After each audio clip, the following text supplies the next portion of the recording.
I felt like we came out with zero energy though in this match, and I actually, oh my god, if you heard the things I said after like on timeouts or whatever, after I literally was like, if you guys don't want to play this match, I'll tell Riot and we'll forfeit the round. So not college coach, mCe. Yeah, I was pretty livid that I was like, if you guys don't want to give the effort, like I don't want to have to sit here and watch this for 5 maps, you know. And that won't Are be a you problem. really gonna be excited that your 3rd seed is like, you know, Fnatic or G2? Like, no, they could be a 1 seed on a different day. Like, all these teams worldwide are so good. Welcome back, everybody, to another episode of Valoranting. Yeah, a quarter of the year, by the way, has just fucked off. It is just absolutely zoomed past. The end of March, we find ourselves here. It's the 29th. Great to have you back on the show once more. What an interesting time of year as well. This is probably like as knee-deep in Valorant action as you could ask to be. Now at the tail end of our qualifiers for Reykjavik, obviously the first Masters event of this year. A ton of going on. But let's chat. Let's hang out a little bit here. I'm here with VCT, of course, who's coming to us live, by the way, via satellite or hamster wheel. Not sure. Depends on what the bit rate's like. From Vietnam. Homie's still in Nam. What's good, man? Still has to be better quality than Mitchman, I think. Still probably has to be better quality than Mitchman at least. And I'm the one that's further away. I'm doing great though, but I don't know. I feel like I was watching this intro video and I'm like, I see myself in the bathroom. I was like, oh man, that feels like eons ago. I feel like I'm on track to try to lose that weight. And every time we're like week after week, I'm like, no, I'm actually going the opposite way. Just getting bigger every time, but it's all good. It's all good. You know, it's okay. I actually am having a similar experience. I reckon I've just tanked on like 4 pounds because Mum sent like an Easter care package from Australia with some of my favorite treats, excuse me. And I just fucked them up. So just love your I'm tweets. like, I'm starting, yeah. Everyone loves my tweets, especially Riot Games. So yeah, I'm definitely looking a bit more round right now, but that's fine. We'll get there, Vance. We'll work it off, man. You know what I mean? Exactly. I really thought that running from my problems would help me lose the weight, but I guess not. We need to, find another way to burn calories. What's going on, Mitch? How you doing? Speaking of burning calories, Mitch is here. Yeah, what's up, guys? Brian, I've been going the other way for quite a while, so welcome to the chubby train. Let's get it going. Yeah. I'm doing good. We gotta balance it out with Mitch, you know? No, I'm on a connecting route, you fucks, all right? I don't want to stay on this side for too long. I mean, I'm happy. Yeah, we're all fat and happy out here. That's how it be. That's the thing, exactly, right? You gotta be jolly. You gotta stick to the stereotypes for ourselves. I guess that's the thing. You know, we've had a good week. Good week of Valorant. Just had the grand finals there. DL5, 4 maps, finishing off on split. Everything was going in a perfectly good way. Yeah, things were great. I also like how you're representing our tier 2 North American tournaments. I got you guys, right? I got you. I'm glad you noticed. I got the Mickey Mouse. I love that. Van's repping like a tier 2, tier 3 org, and Mitch in the tier 2 jersey. That's fucking amazing.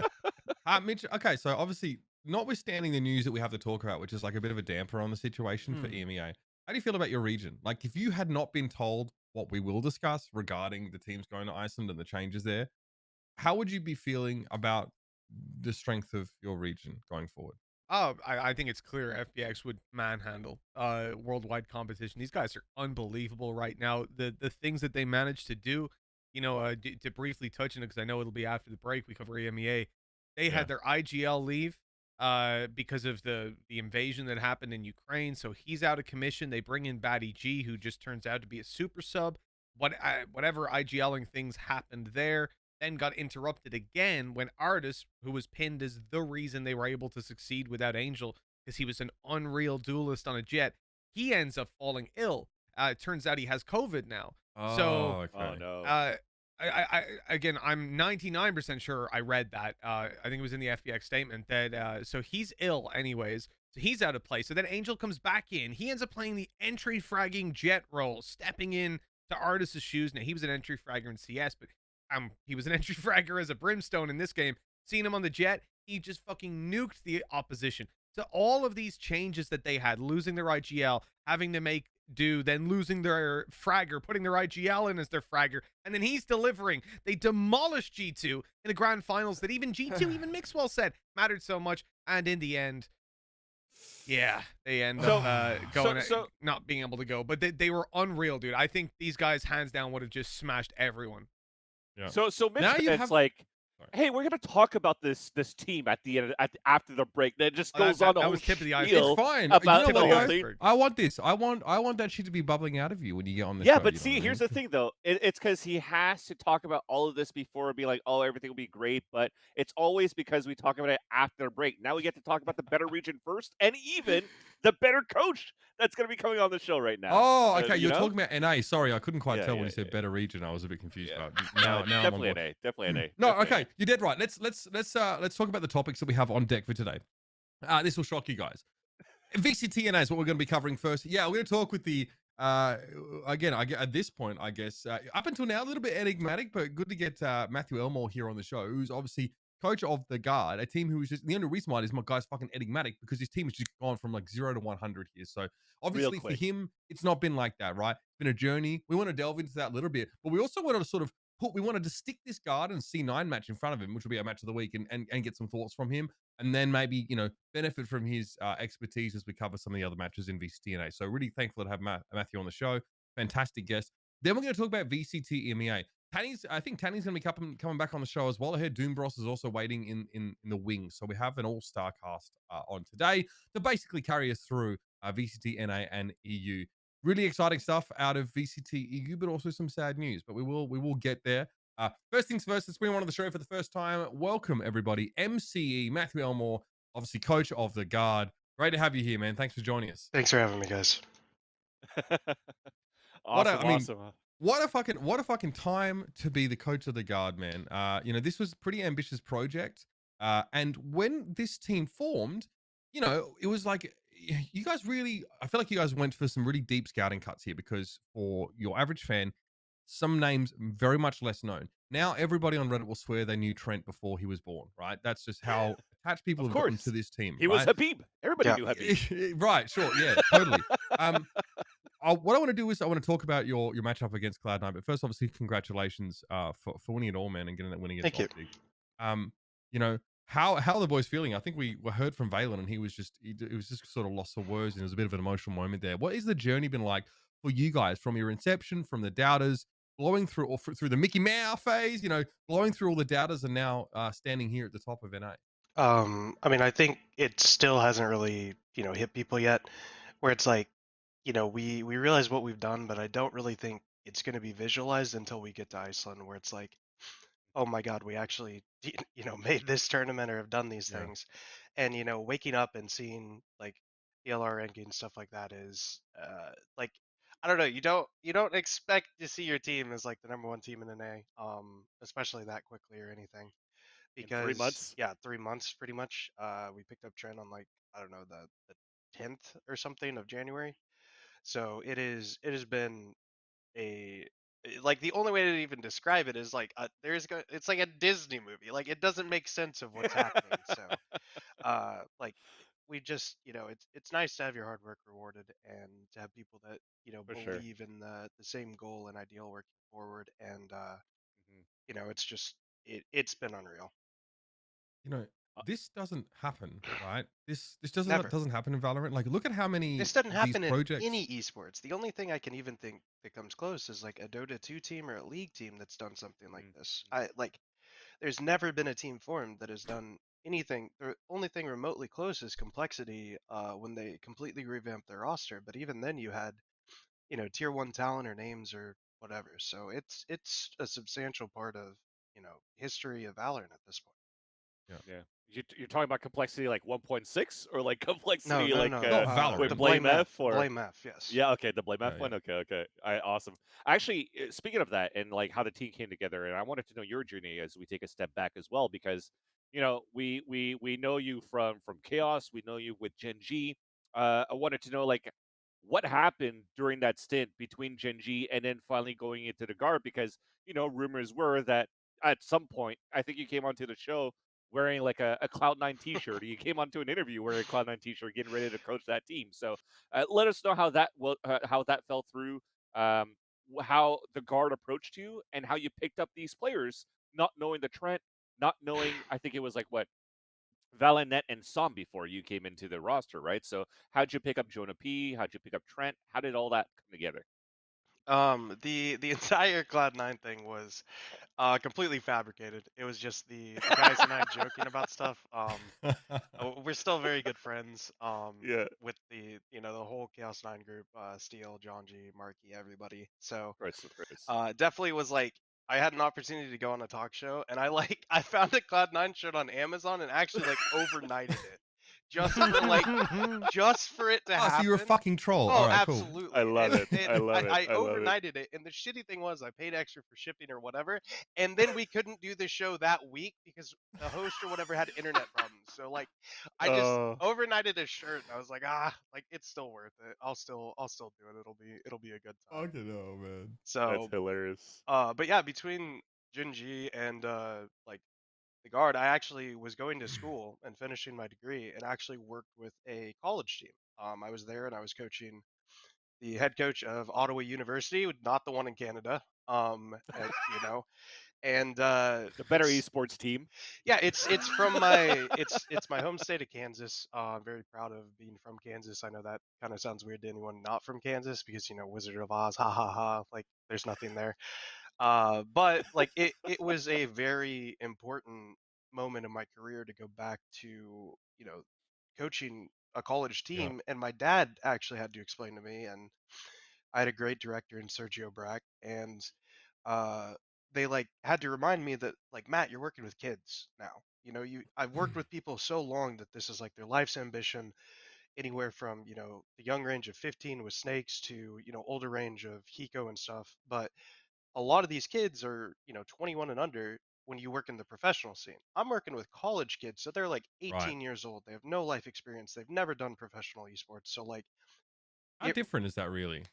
huge. I mean, just attitudes, demeanors, the way like uh, I was being way too hard on kids. Like I had way too high of Sure. expectations coming from where I was at, and like I really had to take a step back and evaluate like a lot of things, and I think that's helped me a lot with this team where I'm much less of an asshole pretty much going into things, and like I try to keep my cool a lot more than what I did before, and it was a really important moment in my career, like I said, an ego check or whatever to reset myself mentally and try to approach this from a different avenue. So That's It funny sounds like a very because humbling experience, almost yeah, like a sabbatical where you have to kind of rethink the way you coach because I guess your relationship with the players is quite different, right, Matthew? yes, I mean I'm a student with them. I have some of them in classes, like so it is completely different. But it was a very important time in my life and reflection and things like that, because you go from doing these things for so long, and then all of a sudden it's like, hey, you're not on our pro team anymore, you're not getting offers, nothing's happening, like this is Yeah. your main focus. And so I wanted to win, and my focus switched to trying to help them win a national title and playing again a bit and stuff. And like pretty much out of nowhere, I had 3 or 4 teams in the same week at that point start to contact me with one org wanted to build a roster from the ground up and was going to give me permission to do that, and they pivoted at the last minute to a female roster, Right. which I think was the smarter move. uh One of the other teams, they had a team together and wanted me to come in, and then obviously the guard approached me, and I think Arnold from Jinji gave me a really good recommendation to Brenda, our GM, and she started talking to me, and I went through a whole bunch of interviews. And basically, Mike's HD and I started joking that we were going to start taking these calls together because we were in, the exact same things, with the exception of one team I got an interview for, and I don't think he did, and I think he got an interview for one team that I didn't. But luckily, impressed the right people and got brought in on the formation, or like the rest of the way, the roster forming of the guard. Yeah. How much? mm, So, at what point? What shape? Form? What form is the roster in by the time you come on board? Because obviously, is it just a completely blank canvas, or is there like an existing structure that requires your buy-in and then your input? Like, how did that sort of work? Basically, they brought me in to help make decisions not from a player background. They're a COD org and a Overwatch org, so that's what they know. And Sure. those are a lot. COD maybe not so much, but Overwatch is a lot of like coaching structure in terms of how they run the team, who they pick up, things like that. So they brought me in to oversee the roster additions because they wanted a second pair of eyes in the scene that knew these players and things like that to oversee the rest of the roster formation. At the time, they had Net, Valyn, and Psalm, and they were trying out all sorts of kinds of people. But the problem when I came in is they had been trying out these people for the better part of a month, and then I came in and I'm like, whoa, whoa, whoa, like I need to see like these players or Yeah. whatever. Yep. And that led to us, losing one of the potential people. But they had tried Saya out on Jett, or not Jett, Flex. And from my time on Gen G, I felt like the only time T1 really like beat us or like pushed us was when Saya was on Jett, and he would just drop Mhm. 40. And so I talked to Saya, and I was like, Saya, like if you can play and show them what I know you're capable of, like I really think these guys will buy in as you as the main duelist. So And Saya so didn't have that self-confidence? Was that sort of no, you that had to instill that, or? it Selfless player. was he tried out as a flex, and Right. it didn't work that well. He wasn't, super impressive or whatever, and the team like wasn't big on, trying Saya out again, but they thought like as a flex, and I told him, I was like, no, you don't understand. Like we are trying this guy out as a Jett. Like you need, Cool. and I explained to him, I'm like, guys, I'm telling you, like the things that I've seen, like we were a pretty good team on Gen G at the time. Like this guy tore us apart at times on Jett. And so I was like, I talked to Saya and I basically was like, hey, I know like because he was worried if I put him in the team would resent him for that. And that might have been leftover things, or, I have no idea. Resent him for being put on the Jett and yeah. then not doing well, do you No, think? well, no. Just if the team didn't want him, but I wanted him. And so I put Right. him in the team and the team didn't like him. I think it would have affected his mental, was what he was worried about. Okay, that really is so sad, and it Yep. makes me wonder what happened at T1. But yeah, Yeah, carry we on. won't get into that. Yeah. But I just told Saya, I was like, Saya, like I have seen you be incredible on this agent. Like all you have to do is demonstrate that to them, and I promise you they will be like, oh yeah, this is a good move. And Mhm. literally from the first day, like he was lights out on Jett. I argue that Yeah. when he first started trialing with us, like he was at another level that you guys haven't even seen yet, of what he was doing. So he was definitely super comfortable playing well. So like Saya's ceiling, you have seen him do well so far. I am telling you, there's like even more so on top of what he is doing, another level that he can hit. Yeah. And so, Yeah, yeah, I feel like just Overwatch fans phenomenal. might even understand that better than Valorant ones, seeing Saya's ceiling was fucking disgusting in Yes. that game. Even for Yeah. me, when I'm looking at Saya player in terms of, I don't have stats. I'm not like a big numbers guy, but just like looking at the sheer playstyle of Jett players too, when Saya actually has his kunais for his blade storms, he is unstoppable with those blades. The first dagger accuracy for headshots and how calm he is for tracing and hitting those shots, like it shows that he was a Widowmaker, that he's a great DPS player, and that he's a great addition as a Jett player to the guard. Yeah. Yes, absolutely. Obviously, I want to talk to you about this now because a lot of us are sort of discovering that the seeding matches might not just be, as simple as just seeding Oh my matches, god. right? Yeah. This knowledge now that winning would catapult you past the group stage into the is The it playoffs. double elim? Yeah. Did you know that? Did you know No, this? okay, so we were actually joking in the pregame vetoes that it's like how one seed was like potentially a detriment because you didn't get to go to Europe as soon. We just assumed it was like a group system where the one seed would play in a later group. Mhm. And we were like, oh yeah, like it kind of sucks like if you win because you miss out on getting to play the European teams and everything for an extra, week or whatever it is. So like Chet and I were joking back in the lobby or the vetoes. And then I think like map 3 maybe or map 4, somebody on broadcast mentioned it or something.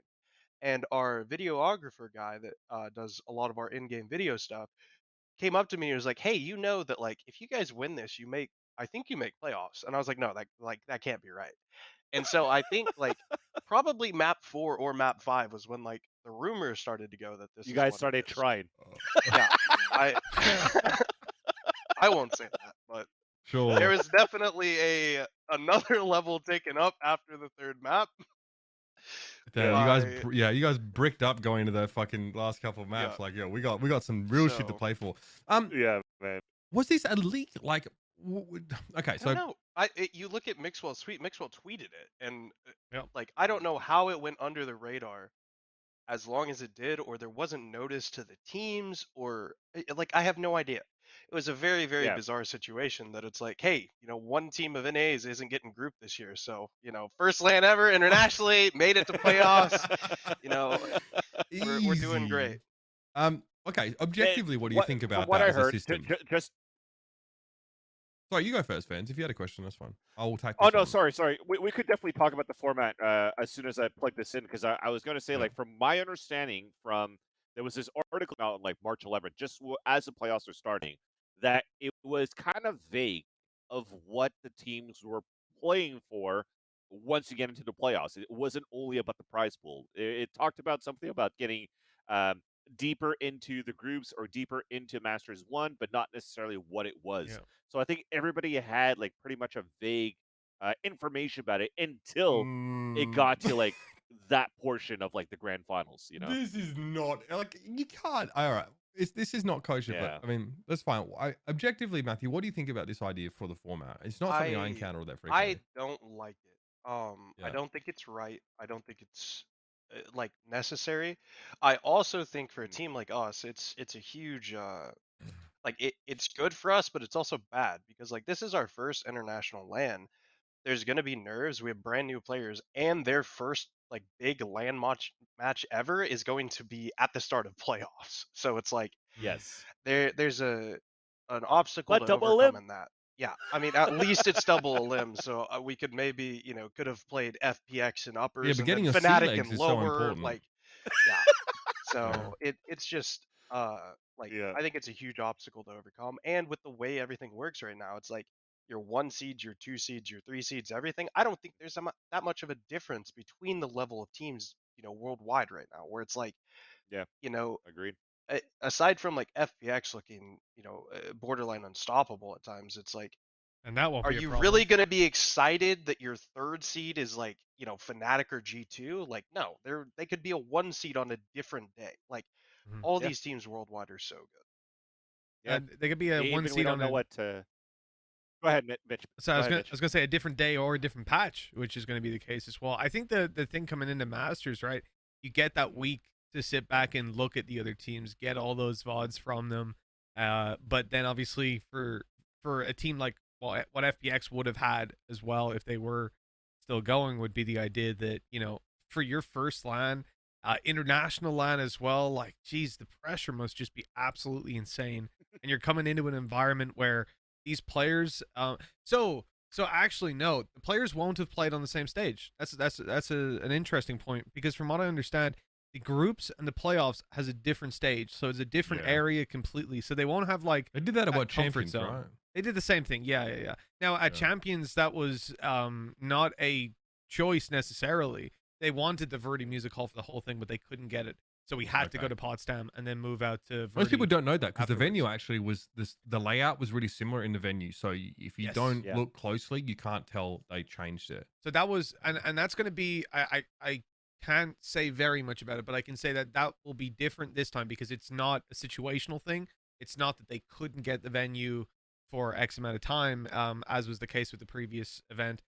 This time it's planned that there's a stage change, so it'll be part of the show and part of the Okay. Yeah, feel of it too. But it does mean that I don't think you can downplay the fact that those players who've been there for the week or however many days will then have a couple days off and have to pivot to a new stage, a new environment. So in a way, it's sort of different for them too, but certainly not as extreme. You guys know how early you're flying over? Like how many days before your first match?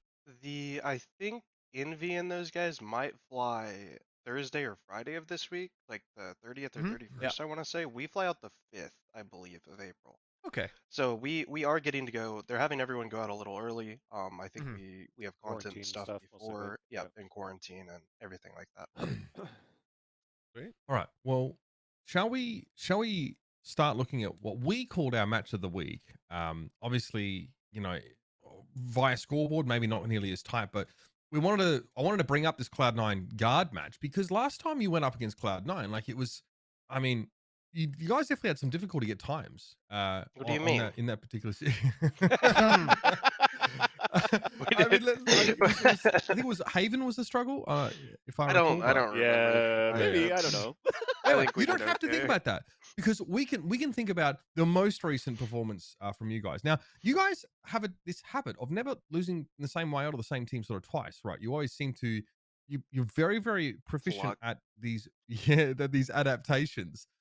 First of all, so I want to talk about your mindset going into this because C9 banned your bind. They don't want to fucking play you on bind this time. That's obviously pretty clear to see. You obviously banned Breeze against them by default. Coming into Icebox here, how are you guys sort of feeling? You obviously select this map. Icebox is a huge toss up right now in NA because nobody know like aside from us, there wasn't really a team playing it.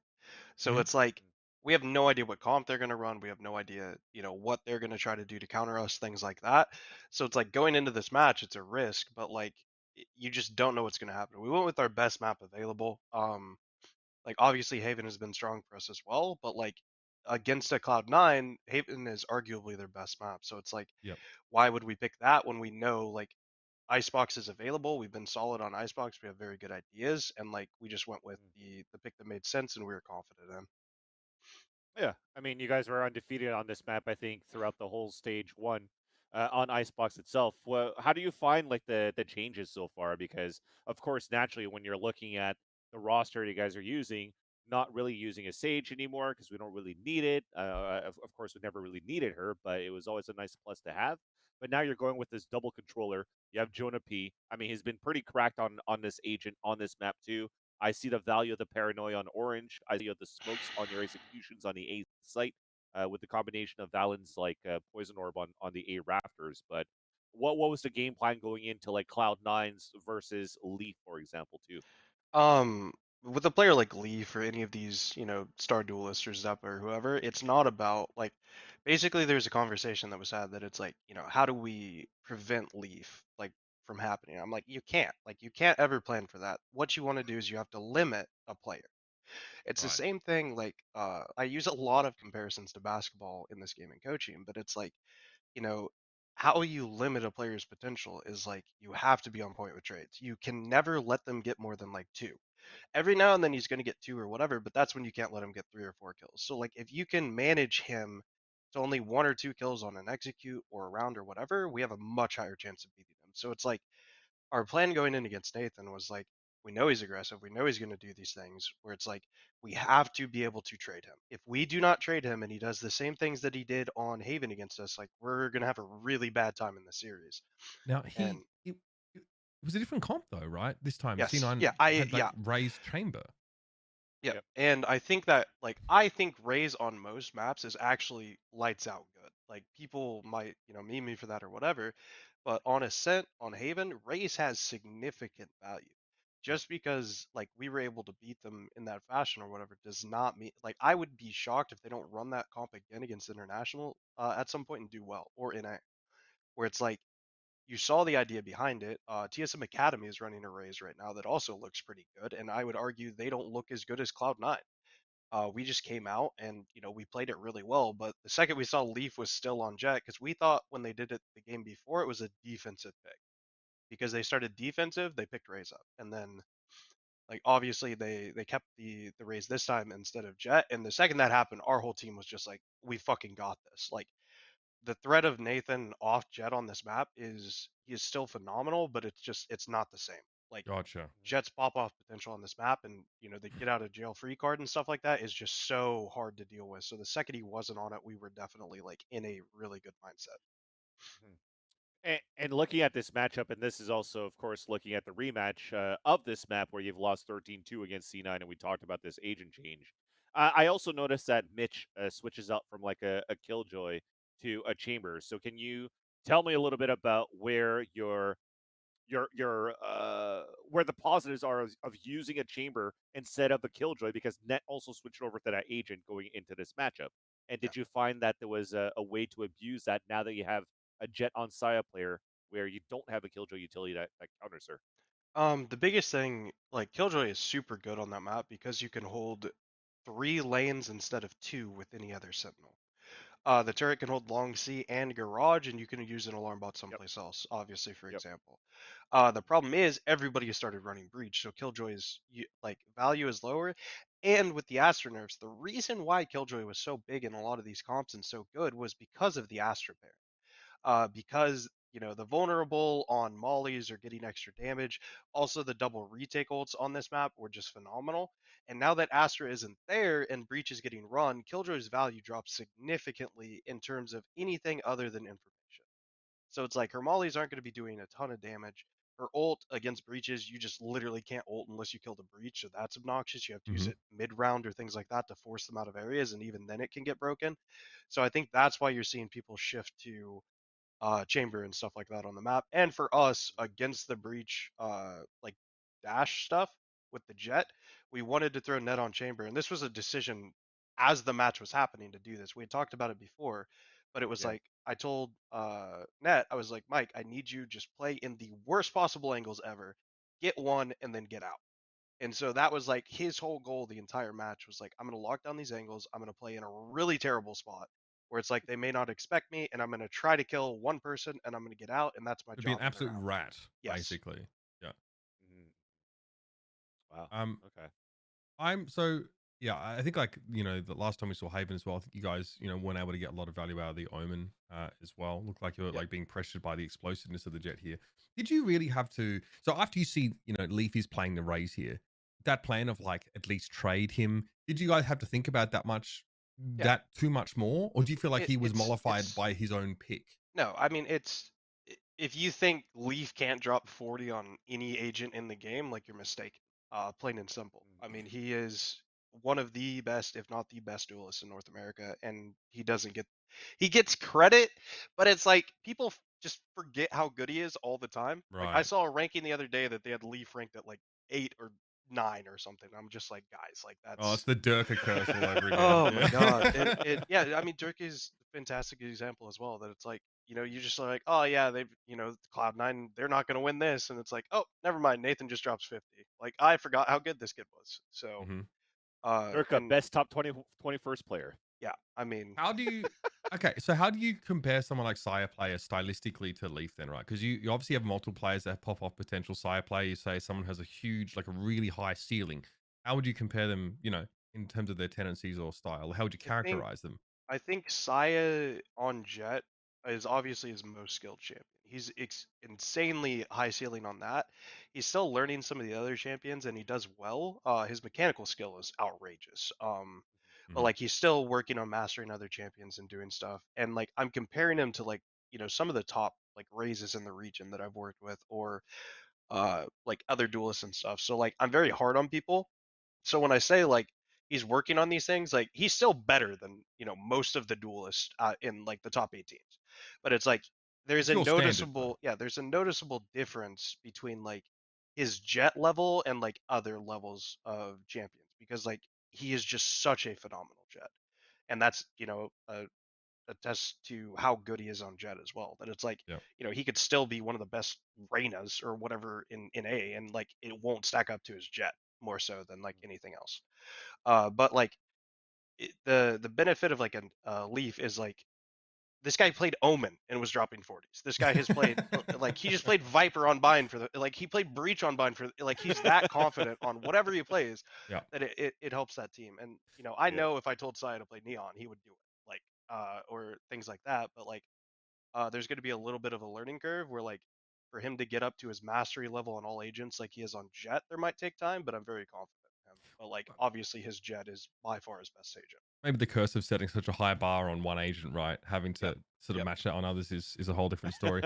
I would love to talk about Split because we have a different style. I think that we see teams play this map with, right? Some are like the more proactive information gathering via KO. Some less so, right? Less information based, more poppy, more explosive. Your composition here struggled to really get stuff started on the offensive side here in this first half. Do you want to tell us about some of the issues you're facing here? I mean, these guys are a really good split team. They've got really good defensive traps and like everything like that. And we let a couple rounds get away from us that maybe we shouldn't have.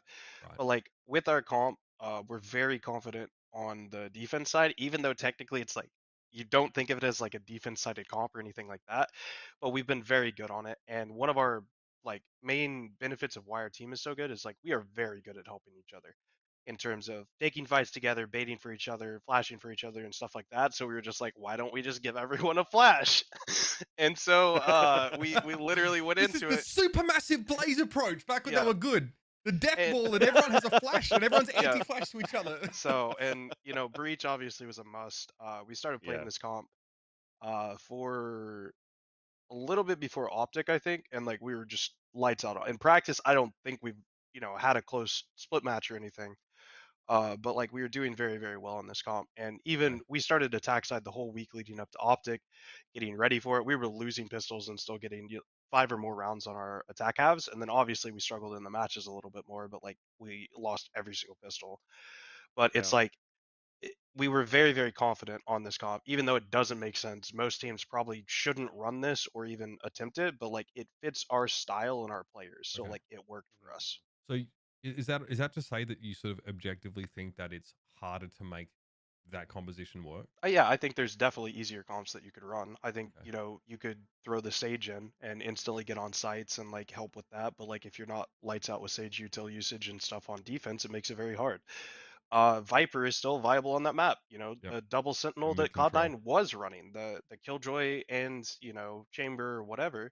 And I still think that, Cypher is huge on that map. Oh my god, he's so good. But it's like we chose this comp, we ran with it because we wanted a really mixed comp where it's like we didn't have a super defense comp and we had enough for attack, and that was the big part of it, was like being able to be confident in attack if we weren't doing well and being able to get on sites and stuff. So That- this is a comp that doesn't have Viper or the Sage, right? So how does the way you play for mid control differ? When you're sort of operating with the Omen, is it really that much different for you, or do you think about it? We rely on I guess it's not that much different than another comp we would run. Right. Obviously we swapped Saya to Jett because he was feeling it in the match, so we didn't have the Roomba, and so Mhm. that hindered our attack a little bit, not having that because we hadn't really Yeah. played with Jett for months at this point. But it's like beyond that, it wouldn't change. Like if we ran a Sage, like obviously we would just be walling off for splits and stuff a little more maybe. Sure. But it wouldn't have changed that much how we approach the map. We'd still use the dog, we'd still use flashes, our chamber at metals, like roughly the same ideas. Okay. That's why even for me, when I was watching this game at the same time with the comp that you guys had, and usually when you're running a raise, it's like, okay, well, you'll have some trap plays, but when you don't have that opportunity to like flash for utility and you have to go for body peaks, it's where it gets scary. But at least, I mean, as you're saying, Saya was kind of feeling. I think everybody's feeling. I mean, Valyn almost dropped like 30 on that map. Yeah. But overall, for me, when I also look at Cloud9, I was like, okay, well, Cloud9, they're usually pretty good on defense, but always lack that attacker side. Yep. And can you pinpoint maybe some of those weaknesses based on these comps that are being used by Cloud9 that they can't find that success on attack? This comp was a lot like more balanced from them from before. Before they were running extremely defense sided comps, and I think their thinking was Yes. they were like us. They never picked split, but Yeah. if split was picked against them, you get a defense start. So if you rattle off 10 rounds on defense, you're in a really good spot if you win pistol True. or things like that. So I think that was their approach to it. Swapping the KO makes it. I mean, you saw Envy run KO, and they run it so Yeah. well. Where it's like, they knife in ropes, and it's like, hey, they know ropes is completely empty. Yeah. And like little things like that they're using their util exceptionally well. Yeah. So like it is doable, and KO definitely helps on attack. KO breach on attack, oh my god. It's just the problem is if you get ops up early, or in our case like double ops, it becomes insanely difficult to play that map on attack because you don't have a drone at all. Like you are just dry facing everything You're except blind for the outside yeah. of the knife, right? Yeah. Yep. Yeah. Yeah, that's brutal. Interesting. All right. So yeah, obviously, that's the lower finals. You guys obviously advance as a result. You know that winning that game at least puts you bound for Iceland. Want to get your take on some of the other matches leading up. We will of course discuss the grand final as well. But we're going to run through some of the other matches that occurred through this bracket. We could probably show that again, refresh everyone's memory here, because we're jumping back and forth a little bit. We covered our match of the week first. That was at lower final. Cloud9 Right. falling to the guard 3-0. We want to talk about these sort of lower bracket, I guess you could call them semis. There's LGX at the C9 V1. Let's start with Cloud9 versus version 1, because this is a weird series to me. Cloud9 you know, their map pick is Breeze, or they're picking against everyone, right? Like people are banning it against Cloud9 with regularity. Here against V1, though, doesn't look like their comfort zone. It doesn't help that they sort of lose the pistol and let V1 get started. Eventually, Cloud9 get back in, but feels like by the time they get control in that first half, it's a little too late. V1 get a pretty healthy lead. Yeah, I mean, Yeah. all of Oh, go NA ahead. right Go ahead, now Matt. at the top, like all these teams, like I mean, you could make arguments that some of these teams are still better than us. And I Mhm. think V1 is potentially one of those. I think, if V1 doesn't veto the way they did against LG, there's a very real chance we play them instead of LG. Yep. And that changes the entirety of playoffs. That's not to say we can't beat V1 and I'm not confident against them, but I have a lot of respect for, their team in particular as well, because I think they do really good work. I think they have stupid talented individuals and, they have really good set stuff. Like some of the things we do are directly stolen from V1, where it's like, they're playing this map well, like, yoink, ours now. Like, and, like, yeah, all these teams. I mean, V1 has a good breeze. Like all these teams, the reason we permanent breeze for so long is because we were like every single tier 2 or top tier 1 team is sick on breeze. So let's just not play it for right now. Yeah. We're a new team. We don't have that much time. Like just ignore it. We'll take our chance on any other map. Like what are you going to pick against us? If you pick split, we get a defense start. Pick ascent, defense start. Like bind, we're comfortable on. Icebox, we're super comfortable on. Like all these maps, like we're okay on. Like, and the maps that like could theoretically be strong picks for other, we get some of the biggest defensive sided maps in the game. So it's worked out very well for us. Matthew, which team was it that you tweeted out some other time? Because you said I was always focusing more on my team or my opponents, that I didn't really get to watch other teams. But was it a team in North America where you were No, surprised of, or was it Europe? um, Eh? I think they were asking me about Europe or Korean or maybe APAC or something, that they asked me about a team, and I was like, oh no, I haven't got the chance to watch them that much at all, Yeah. because like we're mostly focused on what's going on like in front of us. Okay. So Yeah, so then based you on that. basically need to hire someone to watch foreign VODs at that point. No, that's not Can't. true because one of our most famous strats on Haven is actually a bastardization of a Vision Striker strat. So Ah. Or yeah, DRX. And I was gonna say, like, when you're saying, hey, we saw some strats, or I was going to ask, we saw some strats from version 1. Yoinks, let's cop it. Do you base most of your inspiration on how you want to develop as a team on looking at mostly North American teams right now in a top tier? Or as you mentioned, are there some set Do you plays where you're like, style okay, yourself after like a foreign team, I guess, in that exactly, sense? exactly. Yeah. um I think we're a good mix of a lot of different things. I think we're a really creative team in general, and I've always been a very creative mind, even dating back to Counter Strike with the way my team's played and stuff. So it's like this game is perfect for me, and I have a group of young guys that like I could tell them the worst thing in the world, and they're just like, Yeah, okay, yeah, yeah, we'll try it. Like, let's do it.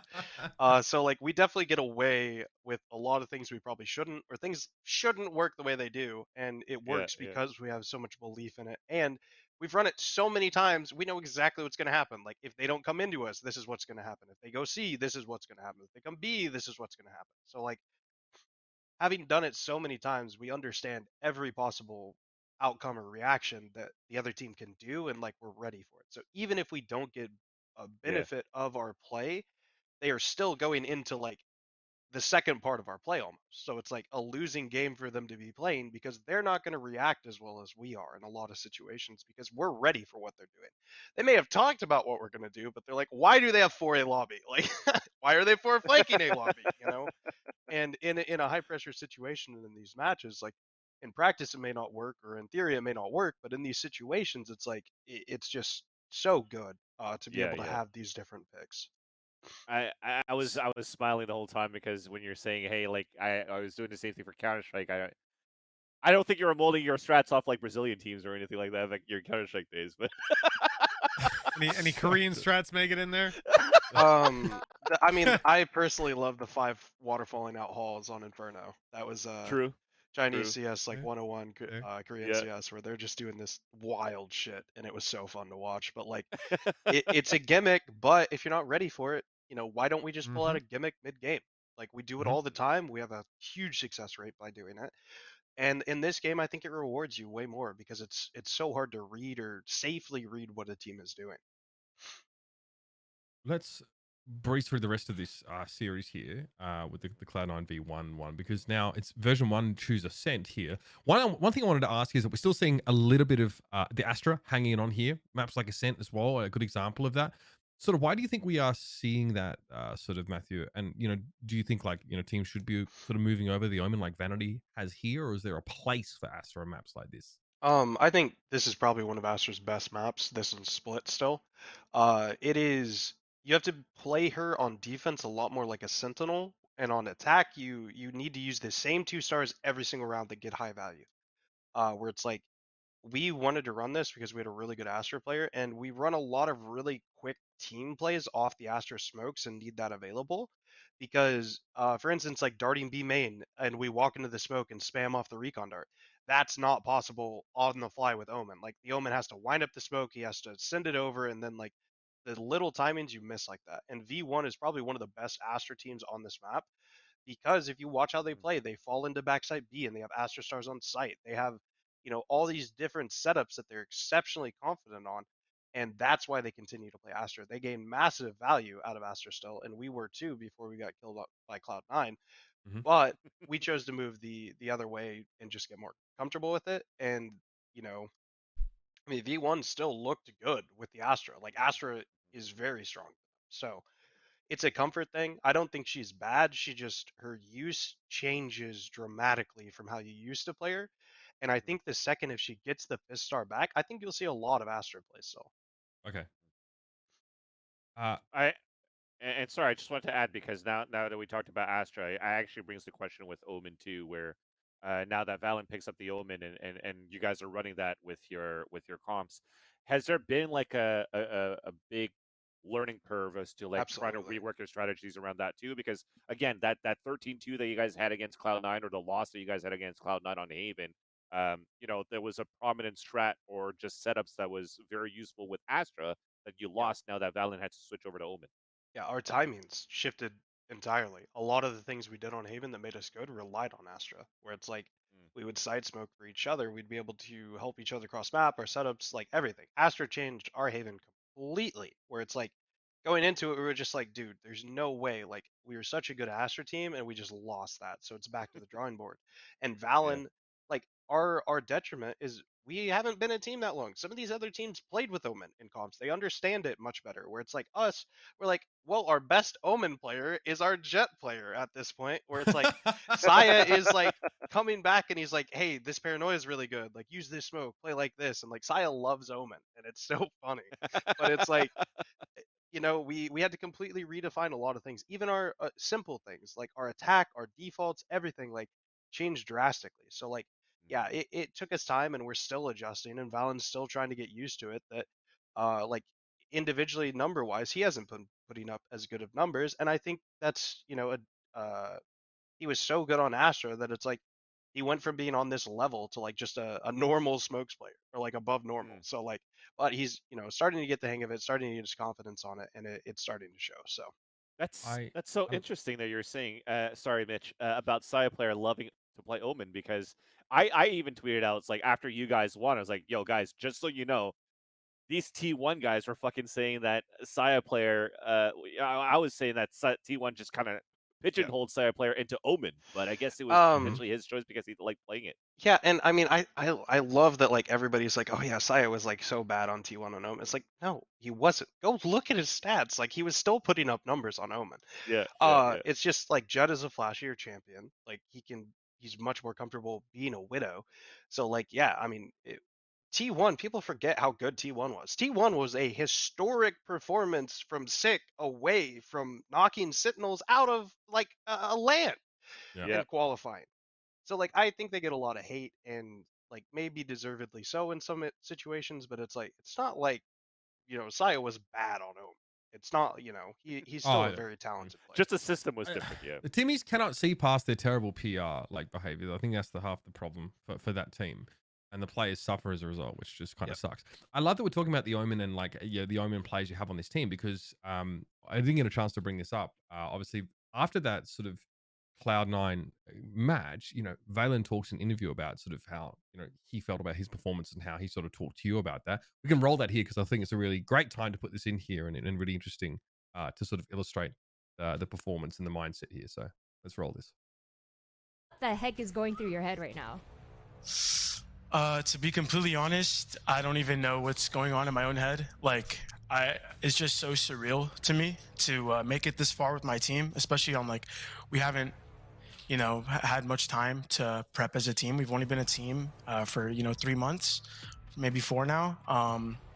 But I had a long talk with our coach mCe last night because I felt like as an individual I kind of been underperforming in the playoffs and letting my team down. And today it just feels so good to show up and take it home for my team. And to all the fans, thank you guys so much. You guys mean the world to me and my team. I can't thank you guys enough. And everyone supporting us, thank you so much. And I promise we're not going to let you guys down in Iceland. This wasn't a fluke. We put in the work. Give us more time, and we'll beat the international competition as well. So Have to stick it in there. I want to see if we can get the waterworks out of Matthew here as well. It's close. It's close. But, yeah. Dude, you guys over at the guard got it for me, by the way. When the guard came out with the videos of family and friends, dude, that hit me right in the fucking feels, dude. Yeah. Right. My in the dad feels. isn't looking at the phone camera. I love it. He's just staring at the phone. It's like, oh, Steve, come on. But it was a really nice thing for them to do for our family. So yeah. I mean, obviously, that sort of we took a sidebar, I think, just to mention some of the other teams. I do want to circle back to the guard and obviously how this all ended up for you guys. Before we do that, we probably should share a couple thoughts about sort of this XSET LG game, which I don't think is extremely notable from an analytical standpoint. I think that LG unfortunately look like they are pretty listless, not a lot of gas in the old tank here. But worthwhile discussing that team because obviously this is where they are eliminated, and they definitely raise some eyebrows. They definitely surprised us at times, and for many, I think it's a little bit hard to get a good read on LG, and maybe. Matthew, from your perspective, Underrated. keeping it general, I'd love to know what your thoughts are and maybe where they go from here as a roster. Underrated, absolutely. Yep. I think it's so funny that LG is a team that it's like, oh, these guys suck, whatever, they're not going to do anything. It's like, how do people look at this team, how they play, and some of the players they have, and they're like, oh, that's a bad team. They're so underrated and they're so good. They have such high talent, and once they get past the mental block a little bit, these guys are going to be nuts, man. They're already good. And I feel so bad for them because they get, just shit on so much. But it's like LG is one of the better teams in NA right now, and they just don't get talked about. They're just, and I mean, part of that's because they've lost to the people they've lost to. But if you go back and look at those losses now, they're really not losing that to bad teams. It's top NA teams and teams that are arguably a little bit ahead of them. They beat V1 for Christ's sake. Yeah. And God, man, Mata and Moose, B-Dog. I think B-Dog is one of the most underrated duelists in the scene. Agreed. And the thing is, he's been dumping on people who are doing well, playing from California and Illinois. He has the worst ping in the world. So once he got to Texas, I was like, oh, there's a chance that he just goes absolutely ape mode and just owns everybody on Jett. But he's another versatile person like Leaf that he used to play Raze, he used to play Sage, he used to do all these things, and he was shitting on people. So the one thing of LG is I would put more respect on their names than what they're getting, and those players are super talented. So I agree. Even Tig found his form, and even when you watch this game of XSET versus LG, there's one round where they're rotating Dazzle all the way back through spawn to go towards B, but then Cryocells actually push down to Sabrosa to opt down towards B Link. And then what they do is that they actually timed a jiggle peek off an elbow so that he actually tries to go for a shot, but the swings comes in from the right side. So even just fundamentals of understanding where your opponents could be and reading the map very well, or some of the crucial things that LG actually has in the bag.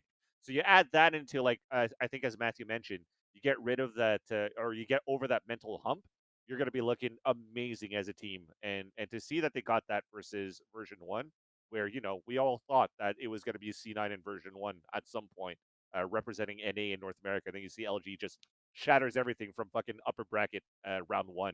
it's amazing there to see what Luminosity can bring into the second stage. I think it speaks to the depth of the region as well. Like XSET is always like a Yeah. shark. I mean, they had such a habit of just like running all the way through lower brackets as well. Like very dangerous having to go up against them, especially when their backs are up against the wall. We'll talk about their final match a little bit later on. I want to start talking about your sort of what was it, like 7 maps you played against OpTic here, starting with the upper bracket. So we'll keep this bit fairly short.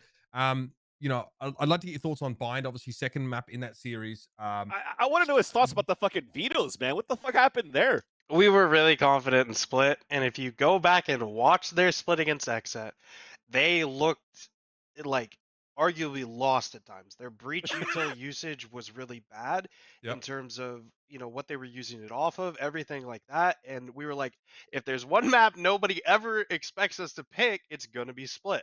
We knew OpTic is a very prep heavy team, and they would be ready for these certain maps or whatever. And like obviously we decided very early we didn't want to play Ascent, even though in practice we've done very well against them and things, but we were just more confident in our bind than our Ascent. So we decided to veto Ascent very early. We started to prepare Breeze, as we're leaving that open. There's a chance they pick it, but I didn't think they would, because on Gen.G we were a very good Breeze team, and I have very good ideas on that map, and I didn't think they would call our bluff on it to play it. So there was a chance we got split, which we were very confident in. We would get bind or fracture or whatever. We didn't know what they were going to pick. We're confident on both those. And then third map, we could potentially force them to Icebox for us, and that veto would have been very, very good for us. But they banned Icebox, and Breeze was left over, so it was a giant question mark. But they came out, they're bind. We almost dry swapped champions on it because we were worried about certain things, and they definitely exploited us.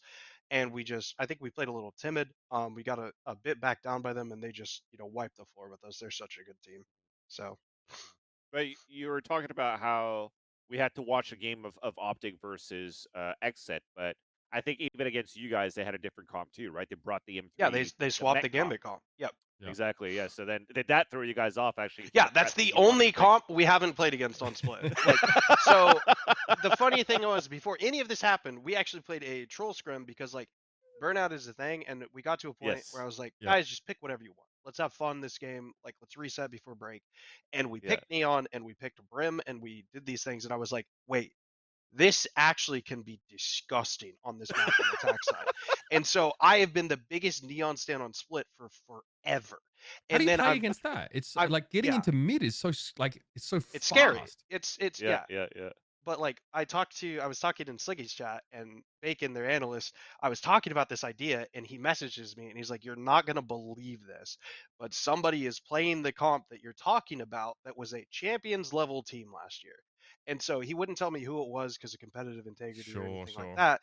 But then M3C came out and they played that comp, and I was like, you're joking. Like the comp that I was joking about running, or that I think is sick, like Gambit is running and being successful. Why? Because like I think when we watched that, and Gambit M3C started on the attacking side, and Defo was fucking inting his dick off so many of those rounds. You have really? to. Like, it's Neon's playstyle. You literally have to int and then hope they don't react well. Like it's so funny. I mean, the advantage of it is exactly like you said. You haven't played against it, right? Or like people haven't played against that. But if you come up against a team that has and that's ready for it, you're gonna look like Defo. You double stun into ropes, right? Anywhere. That's pretty much it. You dodge the breach stun, but it's like, oh, I just got hit with double Neon stuns. Like, this round's over. And if you hit flower beds twice, right? Yeah, like that left side. Yeah. It's so difficult to play. You have to bait the utility well, not get punished, stay alive, and then late round hit. And like, to get through all that, one, to get the utility out without putting yourself in danger is super hard. 2, to not die or take enough damage in the round is super hard. And 3, they're still gonna have util when you come out on the site. So I got a question from chat here. I think is a good time to pose this to you. So Kabu says, I'm confused. Does Neon's strength come from people not being used to playing against her, or is she just her util really strong and like hard to play around? I think her kit is really good. I don't think people are utilizing the bounce mechanic correctly. Okay. I'm not going to say. I was going to say how I think they should do something, but I don't want to play against it, so I'm not going to do it. But yeah, I think as people play Neon more and more, the problem is, why you're not seeing Neon is Jett is too good. it's a big reason. I think if Jett wasn't so strong, or like some of the other duelists, Neon would have a niche. And I honestly think you played Neon as your flex instead of your duelist. Yes. And there's a lot of really cool stuff you can set up if you do that. I agree. Okay. I always thought Neon to be like a initiator duelist, actually, as an agent, pretty much more than a duelist inter. I want to talk about the veto the next time you went up against OpTic in the final. Yep. Because you guys just fucking Fuck bind straight. Worst map ever. Terrible. I'm gonna do the classic NA, the Cloud9. That anytime I lose bind, I'm just gonna call it the worst map. You got Icebox though, so tell us about your approach into this veto. How did it differ from maybe the best of 3? That obviously against OpTic. We knew we'd get split either way. Right. Icebox, we picked our best map. Obviously, they were ready for split. I think even the first time we played split, if there was a round at 11-10 where we had Rocket and Heaven, that if we would have rocketed instead of peeking, we win that game 13-11. Okay. But like the second time around, we were like, oh yeah, they're ready to play split. There's no point in us playing split. Split was a pocket pick that they shouldn't have expected. They shouldn't have been ready for us to pick, and ultimately they were, which made our vetoes look really bad. Second time around, we're like, yeah, we're just going with Icebox. Icebox has been good for us. We're ready to play this map. Yeah. Yep, and we're gonna get split later on in the series, anyways. All right. Let's start from the beginning then. Let's talk about Ascent because that's OpTic's first pick here. Yep. What are your thoughts going into this map? Our Ascent has been really good. I felt like we came out with 0 energy though in this match, and I actually, oh my god, if you heard the things I said after like on timeouts or whatever, after I literally was like, if you guys don't want to play this match, I'll tell Riot and we'll forfeit the rest. So not college coach mCe. No, I was pretty livid that I was like, if you guys don't want to give the effort, like I don't want to have to sit here and watch this bullshit for 5 maps. Like, we're gonna give effort, we're gonna do this or whatever, or like I'm telling Riot we're not playing. Oh, that's because so like good. I don't want to watch it. And so we came out, we had like we tried to force through a lot of things. We made some questionable calls, and part of it's because we haven't played Ascent in a week and a half at this point or whatever, 2 weeks, because we were specifically preparing for OpTic and Upper, and we didn't play Ascent. Yep. So like coming out into this, we knew we were in a good spot. We just didn't play well. The energy wasn't there, and OpTic is still good on this map, and they just beat us. Yeah, I mean there were a couple of rounds where Ye had like the quick dashes from tree to garden. There's like that one round with Bladestorm that he goes to the window and just that one. We're not going to talk about it because I'm gonna get triggered. All right, we'll skip that. We'll skip that. But yeah, we can definitely move on to the next map then. Yeah, all right. May as well as the B-roll sort of finishes up here. Icebox. Yeah. You guys get Icebox. You're going up against like a Not no even duelist setup here from Yeah. OpTic. Yeah, tell us about that. Obviously, after agent select, sort of how are you feeling? What's the mindset and what's the plan? We didn't know what comp they were gonna run. We thought they would do similar things or the same comp on this map, and so we haven't played against no duelist comps very much in practice. And so we were kind of ready for different things. We just kind of played the way we wanted to play. Made slight adjustments as time went on, and ultimately the game just came to us, and like we were able to close it out. Yep. That makes sense. I mean, it was. I mean, I think Get to the fun Icebox, one. as we mentioned before, probably the Get to the best fun map that one. you guys currently. The fun one. The Next. fun one where we had some troll picks, in my opinion, from OpTic for one thing, and then the second one. Apparently, it was also asked in chat, so we also wanted to know why Net was apparently IGLing for Okay, this so this is Valyn OpTic's pick, right? Yeah. Yeah, Okay. OpTic picked this. This was Valyn's veto on complexity that they didn't really play it. And when we have played this map and practiced this map from the beginning of the inception of our roster, and we were good at it, but like we lost like 2 scrims really badly to I think it was Bait Academy and Bait Academy. what is their name? Teal Seam or something. Yeah. And they beat us really bad, and we're just like, fuck it, not playing it anymore. And because the tier 2 teams, every team we would have to compete against to make the main event is good on Breeze. So we're like, we can just veto that. We don't have to work on it. Now we only have to focus on 6 maps instead of 7. And then Net, loves this map. He used to play it all the time. And so Net's just like, I can IGL if you want me to, because Valyn wasn't comfortable. And so it started as like a meme almost, and then Net like calling. It's so funny. I hope they release the comms at some point, because like he is so vocal and animated and excited and whatever, and like the rest of the team is just kind of like giggling and like laughing. But like he's a good caller on the map, so like we just kept doing it. Like he sets people up, he moves people around exceptionally on our CT side, which you guys saw. And then like obviously we just came out and we face rolled. I don't think this is their real comp. Of course not. Yeah. It's I mean, there's questionable, no so. You think KO. they Marvis didn't know plays that they were Sky. going to make playoffs? Yep. They didn't know we were gonna make playoffs, and then this was the moment, right? After this break, between this map 3 and map 4, you guys probably got the word from Ryan, or Did they underestimate you guys? No. You know, with this comp, do you think, or they just didn't want to show anything? I think there was a giant game of chicken, and there's a lot of mental head games going on back and forth between our two teams the week leading up to like, of like, I dare you to pick Breeze, basically. Where like there's just some funny stuff involving that of head games or whatever. Amazing. So God, I think it was like, this is literally the definition of a seeding match, and then the level in the next 2 games that you saw at least from OpTic, it was like, hey guys, they started trying again. Yeah. All right, so going into split, you guys now realize, like, hang on, OpTic are just this is just a good map for them. They're really ready. Yep. How does that change your approach going into this? Like, what needs to be tweaked, I guess, in the interim for you guys to feel like you have a crack at this? We didn't get a chance to really watch this match and talk about it or things like that, and we went into this and they just played lights out well. Like we came out really slow in the series. We put Saya back on Raze to help with our attack and everything, and we just got dominated. These guys were on fire from the very beginning. We had a couple like rounds we didn't trade people out or do things, and this is like one of those rounds where it's like, we know our protocol is to not get split, and we push out one of the areas, and then you see our players kind of hesitate and be main here, and they get split, and like rounds over. We go from 5v3, just at this point, very losable 2v2, and like just little things we messed up on, whether that's nerves, pressure, whatever. And OpTic is still a good team.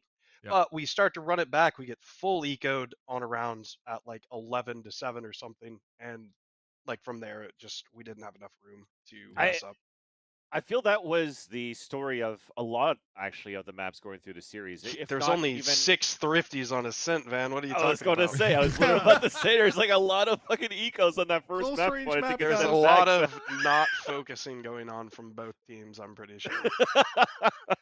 Okay, until this happened, so then the game started going a little bit more serious, and the thrifties were real thrifties at this point. I mean, yes. Yeah. I mean, I think OpTic, all the true ecos, they end up winning that one. I suppose I think the guard wins 0 of their ecos on split, so a little bit tough. All right, so the Neon stays in going on to Haven. It's not necessarily new. We've definitely seen it from a few sort of teams. I mean, you obviously had to deal with it on split here. What are the main factors you're trying to play around from OpTic on this map? Again, trying to bait util out, getting out safely, and then hitting something late. In terms of whatever. Oh yes, the infamous breach bait. And then our comms are so hectic here. No one knew Ye was long. Ye gets a kill here. He gets a second free kill. We're still calming that Ye is long. Everyone is so focused that they're like, wait, Ye's long? And he 3Ks us. And then Saya had to clutch. Yeah, and then Saya just wins a Saya round. I think it's hilarious. We have more 1v3s or whatever on the C side of the map than any team put together in playoffs. I'm not even kidding. You have Nets the day before. You have Saya here. You have Trent at Long C. You have Jonah. Like, Jonah's. Like, there's so many around Sky C at C side is fucking sick. Yeah. But that's the thing too. Like when I'm looking at this map on Haven, because you guys strung like so many rounds in a row on the attacker side too, and you said bait utility hit another spot, but when I was watching this game, the pacing was still like very fast. Like the good old play style of the guard, of how Valorant likes to like default and play it very slowly to bait utility. I think that was like almost out the window. Was that because you had to play against an agent that's able to rotate so fast in Neon, or what was that game plan there? It was a lot of it was like, we thought we had reads on different things, and so we would react based on those reads, and we didn't want them to be able to catch up. So we were doing a lot of things like that. But like our defaults on this map in general are very quick based most of the time, regardless. So like we're not just gonna completely go away from what we're comfortable on because of like who we're playing or a comp we're playing. Awesome. Yeah. Obviously, you know, insane moment to avert sort of an overtime situation so and win cool. the series. Really, quite the fairy Yeah. tale run. Um, we sort of talked a little bit about your guys' mindset here. I want to double back for the only map that we haven't really covered, and I kind of left it towards the end because I'm interested to get some discussion about these two rosters. Right, neither Cloud9 or XSET are going to be going to Iceland, and in this particular series, it definitely seems like XSET were. This is after beating Luminosity like Flat. pretty handily, right? And we're like, this team is like legit, a lot of young talent here, looking like they're really trying to pop off. I not a Didn't great pop time off. for them. No, I mean they look really fucking uncomfortable. No attacking rounds on Haven. They just what is up with that? Like they not able to figure out what C9 are doing. I mean, Haven from XSET I think is a bit troll. But these guys' map pools are like XSET's map pool against Cloud9 is very like unbeneficial for them. Mismatched. Yeah. Where it's like if they don't ban Haven, they have to play Ascent, and they're probably going to lose Ascent at this point. But it's like if you ban Ascent, you have to play them on Haven, and they've proven They that play on like both.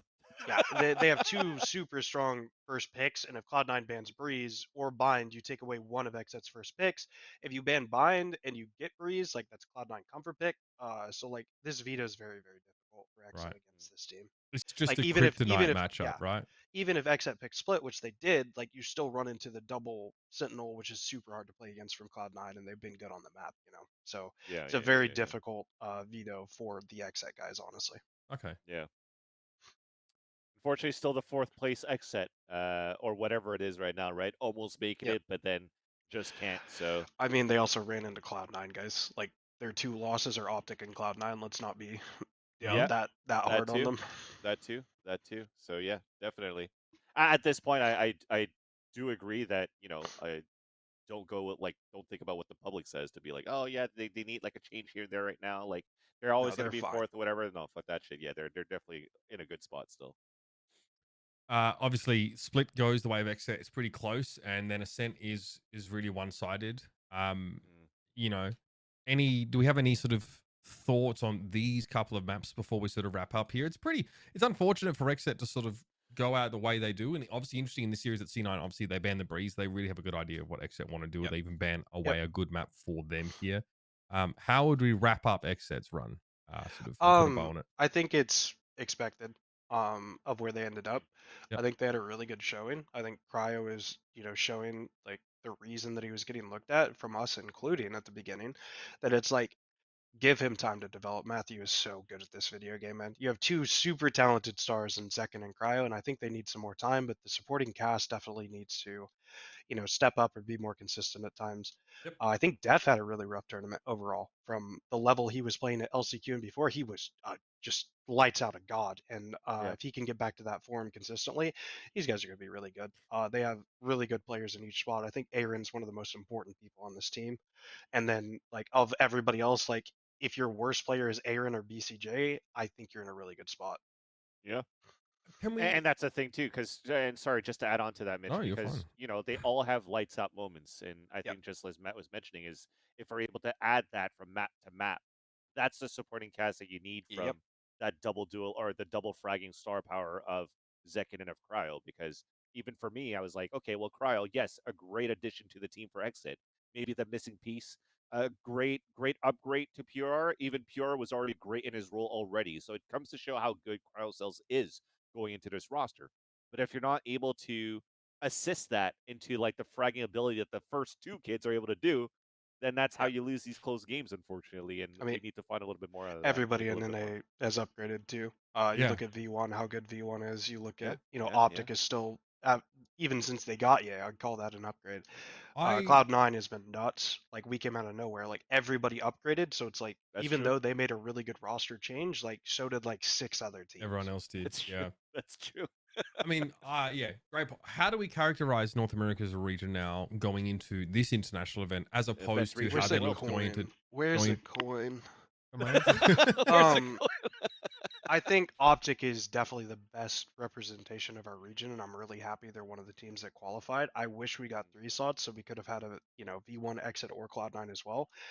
I think we're gonna do okay. I'm just a little worried about the pressure and things like that, but they've dealt with it so well so far. So who's to say it's even going to happen? But I'm definitely very, very happy that OpTic is one of the teams, and I think they're going to show like how strong our region potentially is. But I think everything, if you even look at champions, like all those matches were so close between a lot of the different regions that I don't think there is like, yeah, MEA made, top 3 or whatever, but it's like, in a different world, they lose to this team if they win a pistol. They lose to this team. Like NA makes it through if they play this team. Like all these NA teams were against each other in groups. Like, Yeah. so everybody dogs on NA, but I think all regions in general, there are regions that are slightly ahead, but I don't think it's as much as people think it is.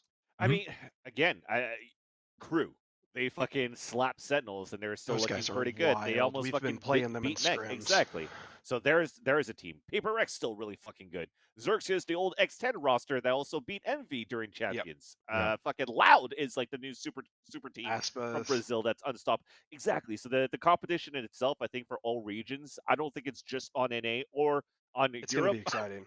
It's gonna be super fun, and you guys get 9 days to fucking just look through all the games before you play. Dude, I don't know if that's going to be that helpful.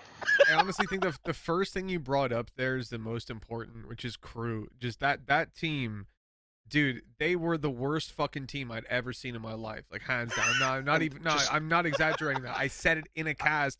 I think but obviously it was an international event. It was just they played so shit, and then they went to champs, and like I had the same expectation. I didn't even watch them. I didn't watch them playing regionally because I was like, I'm not gonna waste my fucking time. And then holy shit. They were unreal. Like game one, 5 rounds in, we were like, crazy. this is unreal. Like, we've played them in practice over the last like week, along with some of the other LATAM teams that are down there competing because they're in Mexico City.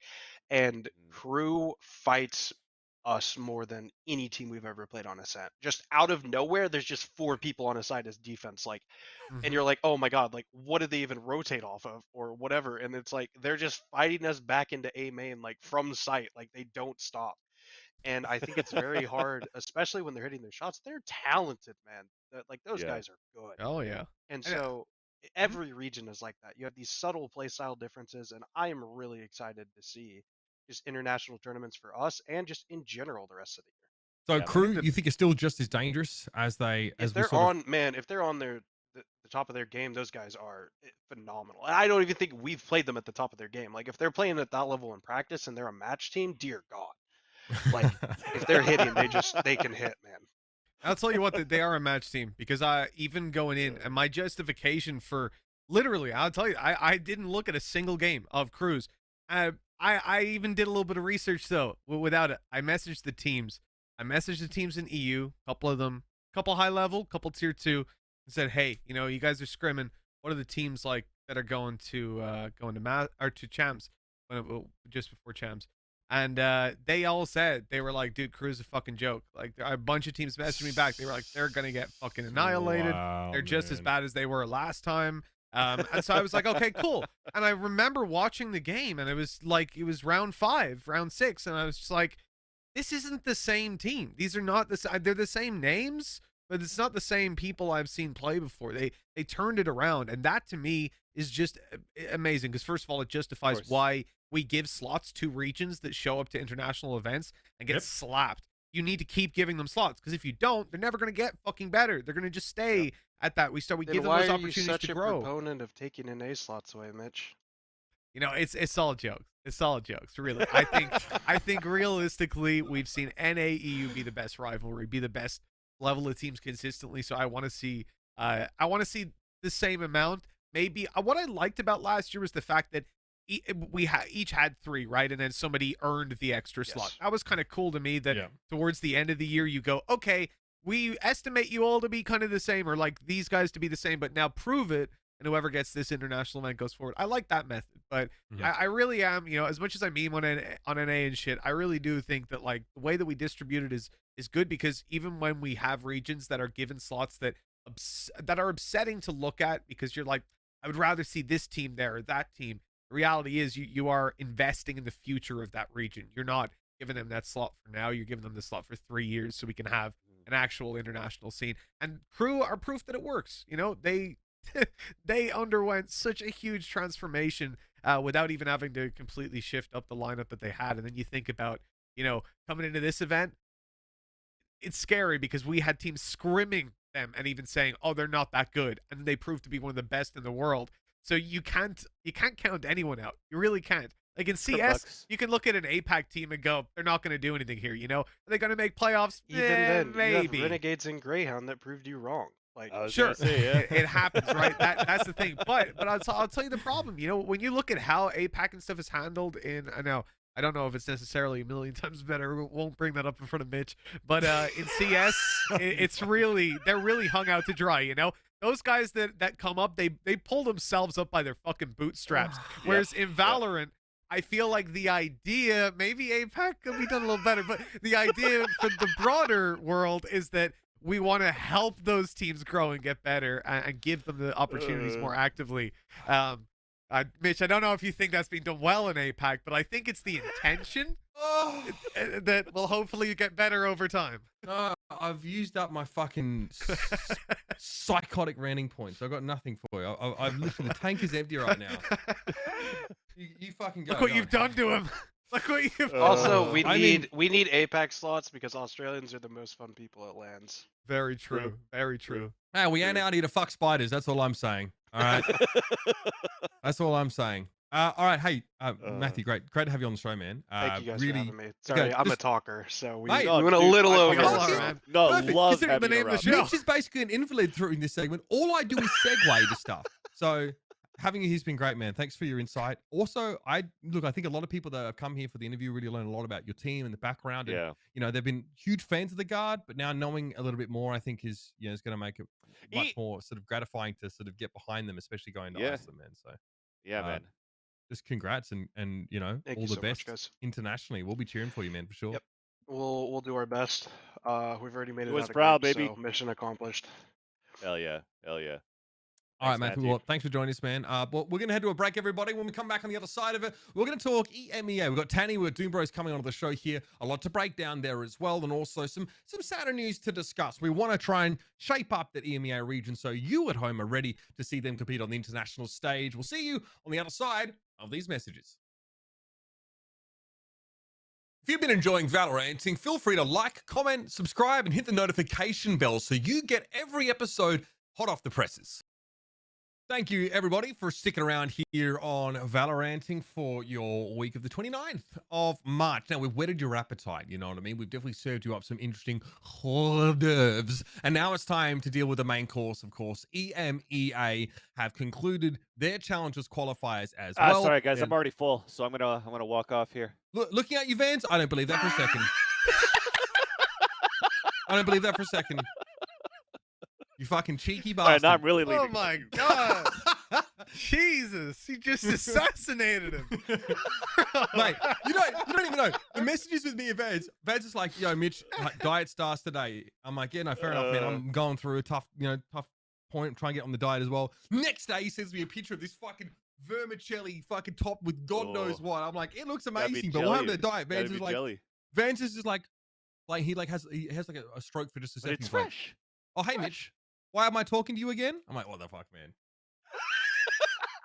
It's fresh. It's fresh food. It's no, that's tough owns, man. I'm a big fan. But Vans, I'm sure you are looking to chow down on this because while you have had to focus so much on NA at ridiculous time zones, there's a chance that maybe you and some of the people in chat didn't get to see all of EMEA, right? That is true. Maybe I'm in that position as well, Vans. Just saying. Here, of course, is your playoff bracket. I only get away with that chat because me and Vans are very good friends. But yeah, don't try that at home. Not anymore, bitch. Yeah. So obviously here, double elimination after the second round. Obviously, M3 Champions Guild, G2, Liquid had to play sort of in that preliminary round there. And ultimately, FPX ends up coming out on top. But a lot to talk about here in between. These FPX games are obviously really fascinating because this is a team that's just been turned upside down, inside out, and had to really just make do with what they had. And it's just an incredible story, right? In the same way that maybe the Guard is really a very compelling tale. This roster as well, really blowing our minds. So we want to talk about it. We brought some experts in as well. Tanny coming back on the show, and we're going to be joined here by d00mbr0s as well from FPX, which is a classic opportunity to really pick some huge brains. Tanny, how you doing, man? Thanks for coming back on the show. The drip, Not out too of bad control, at by the all. way. Thank you. Like Appreciate Roomba. the applause, Vans, as well. Thank you. Yep. And Doombros, great to have you on the show. You're a friend of the show. We always love having you in chat, but it's great to get you sort of here to discuss things, man. How are you going? I know it's been a bit of a roller coaster few days. Yeah, it's been, let's say, the hardest 2 weeks of my life. Sure. I could easily say, but yeah, I'm glad to be here. I'm usually hanging around in chat, so now I can hang around on the stream, Hell yeah. I mean, we're lucky to have you, man. So we're gonna have like a match of the week. I guess we do, but I think we have a team of the week. I just want to talk about all their matches because it's just fucking it's fascinating. Your team of the week obviously is FPX, by the way, because these guys are just absolutely crazy. And I want to try and sort of chronicle the story that we've sort of seen from this team. We're going to cover basically FPX games, and then we'll sort of look around and look at some of the other ones. But first of all, Bros, your team have had to really react to events happening globally here. We see a lot of teams in the past have been put in this position where you have to make shuffles and make accommodations on such short notice, and no one expects it to go well because it's such a high level of competition you guys are dealing with, and you want to be at your best all the time. I think circumstances have made it hard for you as a squad to be set up for success. So tell me how you've managed to achieve that anyway. How have you managed to pull this off? Yeah, so I mean, I think a staple of our play and our way of seeing things is to create a really good underlying structure, in a team. Especially with Angel, we've been together for almost 2 years now. Even though we changed a couple of players, we have a really good fundamental way of playing and way of seeing the game. And this means, like, even if, let's say, Angel or even when someone else can't play, we can easily just slot in one player for someone else and kind of keep the same structure, But with that said, it has been really rough, You can imagine, you're playing, you're doing good, you're winning against mCe, right? Mm-hmm. And then suddenly you lose your IGL, your team captain. He's hiding in a bunker or in a bomb shelter, and you don't know if he's okay, if he's hurt. And then you have to make the decision, who should I bring in, who should I IGL, everything like this. So it was a major challenge for me personally to make that call. Luckily, I had Xiao to help me. He's young, but he's truly, he's the only true flex in the world. I think he can play any role. He can play IGL. He can play duelist. He can play Sova, right? So him coming in and being able to IGL, obviously with a bit less detail, but at the same time, me helping him and we're relying on our structure and what we have practiced. It was really helping out. So honestly, we just kept everything the same, trying to get Badgy into a good spot. Just keep on doing what we've been doing and not changing too much. So let's start from the start then. Obviously, without Angel, you guys have to embark on this campaign through the playoffs, and your first opponent is none other than Team Liquid. Let's jump into this game and let's sort of talk about it. Ends up being only a 2-map. If Liquid actually pick split, but you guys seem to be more than ready for them. Now, of course, everyone chime in here as well. I'd love to get your thoughts on sort of how this game went, because yeah, obviously Liquid, it was a very back and forth first half. It was like a 7-5 first half, but on the attack, that's when you guys, Doombros, really started to get out in front. Yeah, I mean, for me, Liquid is like, I think people know this, but we rely pretty heavily on scouting, prep, and anti-stratting. And that's Liquid's kind of weak point because they usually stick to one idea. They have one comp that's kind of cheesy, right? And we kind of do the same over and over and over and over. And what we like to do is switch things up, look at their games, try to counter them, try to switch our styles. So I think for us, that's what kind of brought us home on this map. And at the same time, obviously it was a bit, let's say, chaotic. Like, I'm not really happy on how we played or how we performed. We could do much better. Okay. But really, it's Liquid's inability to adapt and to, let's say, IGL properly. That's kind of letting them down because it's pretty easy for me and for others in our team to, counter them. So yeah. What did you make of the double smokes that came in with the on split? brimstone. Yeah, I don't rate it too much. It's obviously a cool idea. Like they can smoke a lot of areas around the map. They can try to pressure, but it really only works if you haven't seen that comp before. But if you actually just watch the Mm. VODs, you can see what we're doing, and it's pretty easy to just know when we're pressuring and when we're not. They have the same problem as most teams do on that map, where you like in split attacks, you kind of have to handle the A pressure. Usually there's a Cypher there or a Viper, walling off A main and trying to pressure it. And I think they did it with some of the smokers. I'm not sure, but they couldn't really do it effectively. So for us, we could just really just contest some extremities, right, to get all the information from there and kind of know exactly what we're doing. So I think it's a cool idea on paper, but their comp isn't really working out in practice. Yeah, Yeah. honestly, I'm not a huge fan of the comp. Like, I think they took that vanity tweet about Brim being the ultimate duelist a bit too seriously. Like, they seem to play it everywhere. And yeah, I do not like double smokes on most maps. I didn't even like it when it was Astra Viper. And now that you're not even playing that on split, playing Omen Brim just seems super odd. I mean, Especially like, when you're Liquid and have like these players who can like yeah. frag out on way better agents. Putting like a star fragger on Omen just seems like a crime to me. Like I don't really understand it. Yeah, that's something that has always kind of had me scratching my head looking at them. I think that they're the one team that can lean like super hard into like hyper aggression, like if you got some players like Shao, maybe chuck them on a duelist every now and then, it can be fun. We all love to see it. I do like leaning on that level, but I love the aspect of I like trying new things. Team Liquid, they go in with no flashes at times. They're playing double smokes here. Like these guys are not afraid to try new things. Yeah. And I guess like the idea It's if double smokes or no smokes. well, that's the thing. That's that's what they'll be coming in with now next week or the week after. I do think though, for Team Liquid, they come in here with the double smokes. Maybe this was like intention to build into it in the future. Now that we see what Brim's had his little bit of a nerf as well. Depends how hard you really want to look at that, but I wonder if they'll continue it moving forward. I feel like there's a pivot at hand now. Yeah, I think it's. I thought about this as well, and I actually went into Sleege's chat, as most people do in Yeah. EU.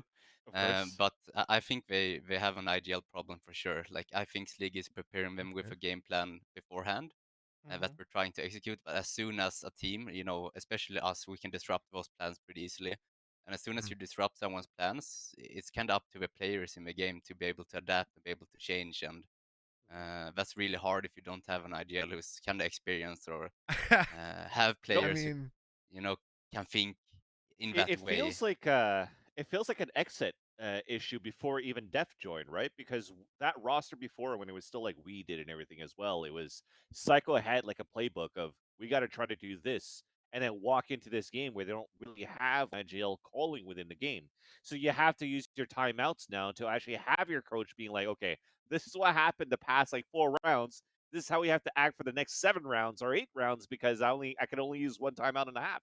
So it gets really, really complicated to actually get those calls going. And I think especially when you are trying to play a game that has so much information gathering and that's needed and communication between your team that nobody's going to be able to take that lead for that call, for that mid-round call, I think that's where it starts flopping a little bit more because the default setup in the beginning for Liquid is always really good. It's just falling behind on like the mid rounds. The mid rounding, yeah.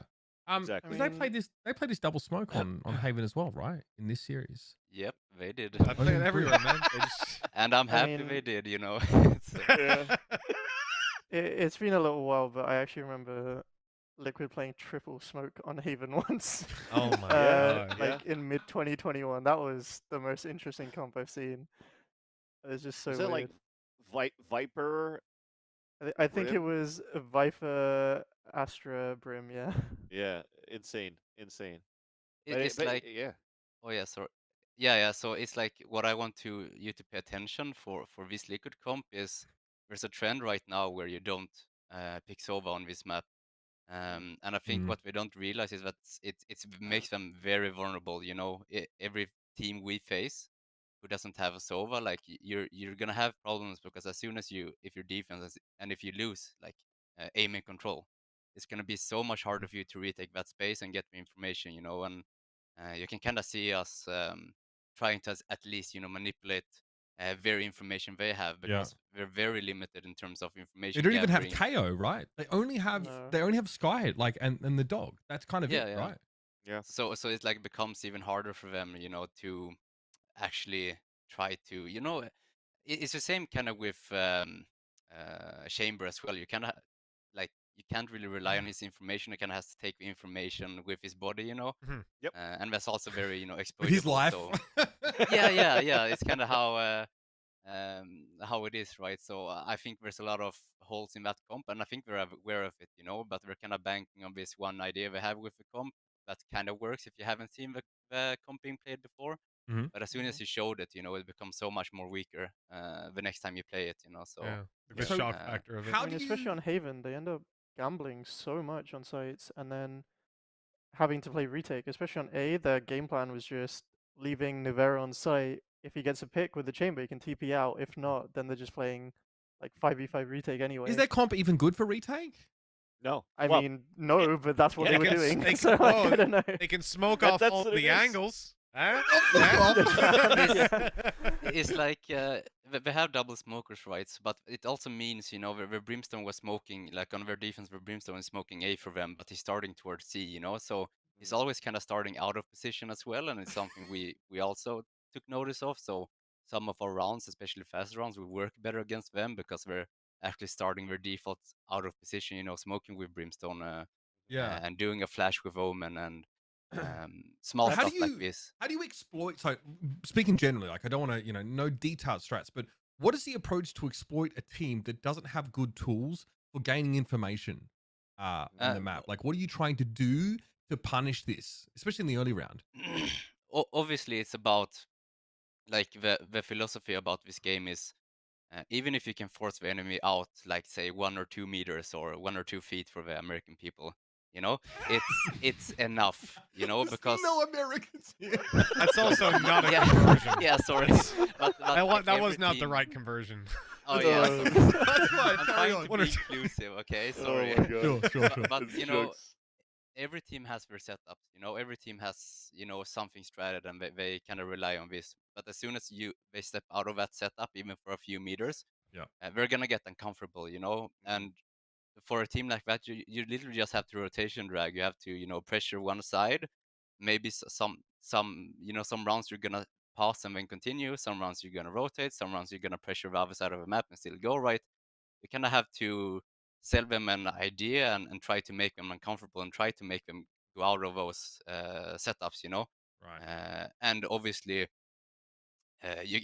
we kind of know that they have to rotate if we take certain areas because they can't retake it with information. They can't call the bluff, so it kind of makes it easier to call and easier to kind of play around the map. So usually for me, I just look at the macro game and I kind of say to Xiao, okay, let's do I don't know, let's do this default, let's pressure here, and we can do this, and it's gonna work, and just have a general plan against it. Because you can't really force out all the util, right? Sorry, I was just gonna ask: is you can't really like wait out the util? It's not enough time in a round because there's just so many smokes, right? Or do you try and do that? I mean, you really actually cannot because Liquid, like especially how we start A, we're just insta Omen flashing and stunning, and we're kind of like if we don't do the instant util, we can just take it, so we kind of have to do the instant util, and we know that, so we can either fight it, we can wait it out, we can play the time. You have a lot of time in a round. You don't have to do everything instantly, right?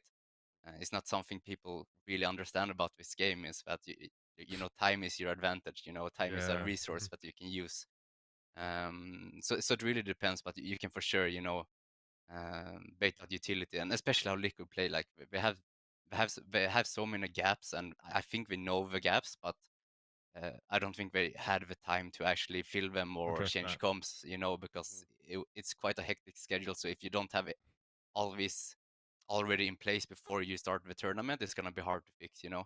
Yeah. Um, Because even when I'm looking at the comp in general too, where for Liquid they're not playing any Sovas, and the retake game definitely does get a little bit harder when you don't have that recon to work with. But I think other teams that are also not using a Sova, again, for example, Cloud9, uh, how it works well is because they're using different agents that can actually flush out those corners more too, right? So you're looking at the utility, for example, from Erase. You could paint shell now towards the graffiti side, the aftershot that goes towards Hell from Breach, then the fault line onto default, the smokes into the different spots. So there's still good ways to flush out your opponents in these angles, so that when you're actually swinging in with the flash, then at least they're out in the open where you could fight them, right? You don't have yeah, to clear a tight right side corner, which now, unfortunately, for a comp here for such as Team Liquid, the only thing you really have is potentially an Omen flash. You haven't used it at the beginning of the round, and then you're hoping to bring, like, let's say an A side retake, your Yampi and your Sky onto the top heaven side to flash and op out of that area. But if not, you're still having to check so many different corners with no Yeah. information that you start losing those it, rounds. it's like when people talk about retakes, and like you did as well, you know, like people like to talk about retakes in terms of a vacuum, you know, but you have to remember that usually we have like teams that are actually planting the bomb has counter utility for the retakes too, you know, so Exactly. Yeah.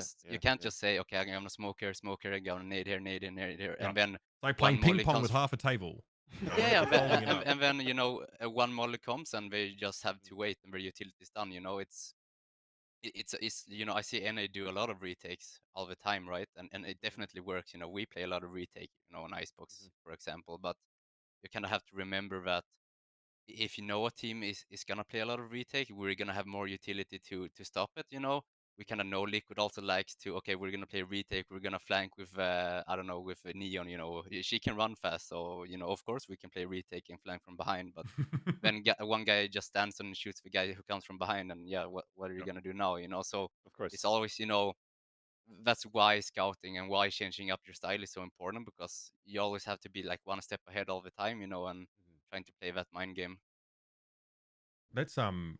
Let's move on to your next matchup. This is a different. Now we have a different permutation of FPX, right? Because Artis is, you know, he's unwell, or he steps aside here, and Angel comes back into the lineup. This is obviously your tweet sort of saying, yeah, obviously Artis, as we know, I think, yeah, as of now we know he sort of, I think, coronavirus issues there. So, so unfortunate timing. We will use a stand-in today. You fucking troll. yeah. I want to create some hype, you know. Our secret stand, no one knows who it is, you know. That's I love this, hiding him in plain sight. So Angel is in on the Jett, and boy oh boy, do you guys make a statement in this first map. I hear people talking about this quite a lot, right? If Split gets picked against you, you can play defense on it first. So you can pick a comp that's like geared towards being more defensive. You know, I noticed that you guys have the Cypher here. Tell us about, like, you know, did that factor in, obviously, having it picked against you and knowing you start on defense here? Like, what's the approach? Because normally Brave is pretty hard to shift in the middle part of the map. It was one of the stronger parts for Fnatic against M3C with that sort of anti-neon play. But you guys really seem to dominate this part of the map. Yeah, so for me, at least in my opinion, like I don't really care about what side we start. Like I really don't. Okay. I feel like both sides has to be equally strong, and sometimes we even pick attack on this map. Like I think historically we picked attack more than we picked defense on this map. Like I really want to have you know, a comp that's just generally good.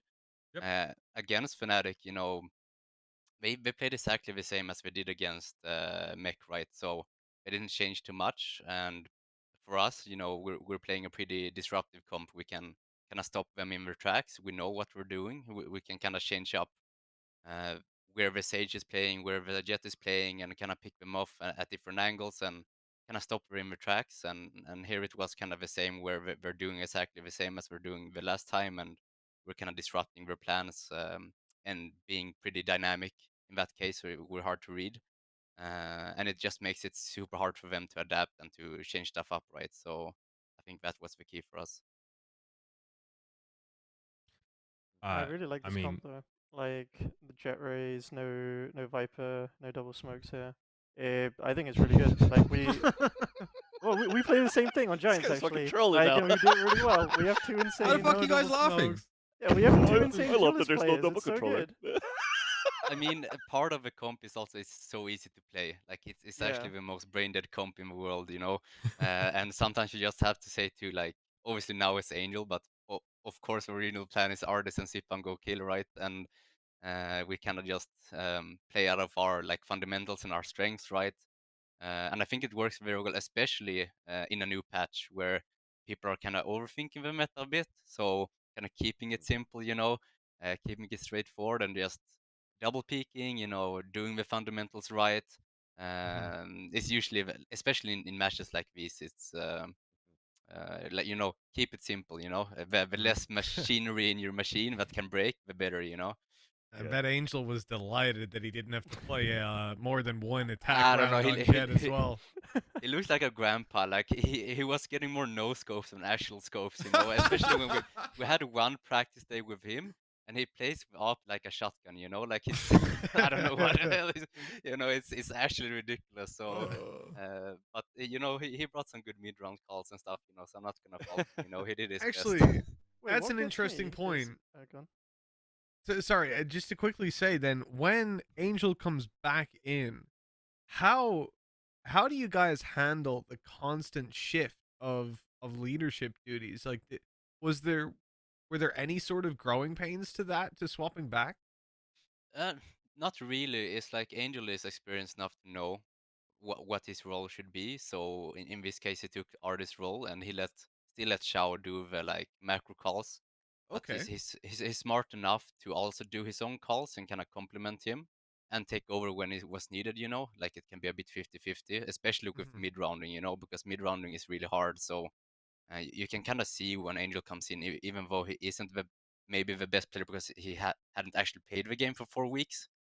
You know, you can see our mid rounding is pretty, you know, dynamic and strong and Isn't the best player. My man takes out a yeah. Jett for what? Was that the first time ever? Or he's a 400 ACS handful. Jett. Fucking Fuck 400. yeah. He's got first map. He goes 17 and 9 on fucking split. Yeah, I know he's pretty dog shit, but you know he does okay at times. Like, don't do him like that. But we've been a team for so long, especially Xiao, me, Angel, and Sipan, you know. Did I forget someone? I hope not. No, but you know, We're great friends. so we kind of know how we operate, and you know, it's no growing pains in kind of switching out and stuff. You know, we kind of know what to expect, and we have such a rigorous, you know, strat book and game plan and structure under it. You know that everyone knows what to do. You know, we know how to fall back to stuff. You know, we usually have maybe two to 3 comps per map, anyways, right? We play all 7 maps, so we kind of know already what to do. Yeah. I think Tani, you've got to you be one were of the only like teams who actually has multiple different comps for like multiple different maps. It's actually crazy.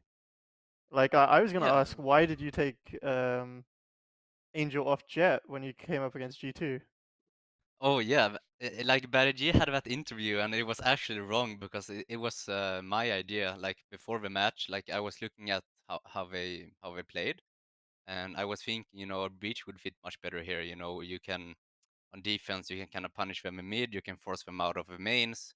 On attack, like I've always doing the same thing over and over and over, like playing behind the smokes. You know, we can just utility bomb him. We can kind of condition them in mid, then exploit A because A is super weak. You know, he's just playing back.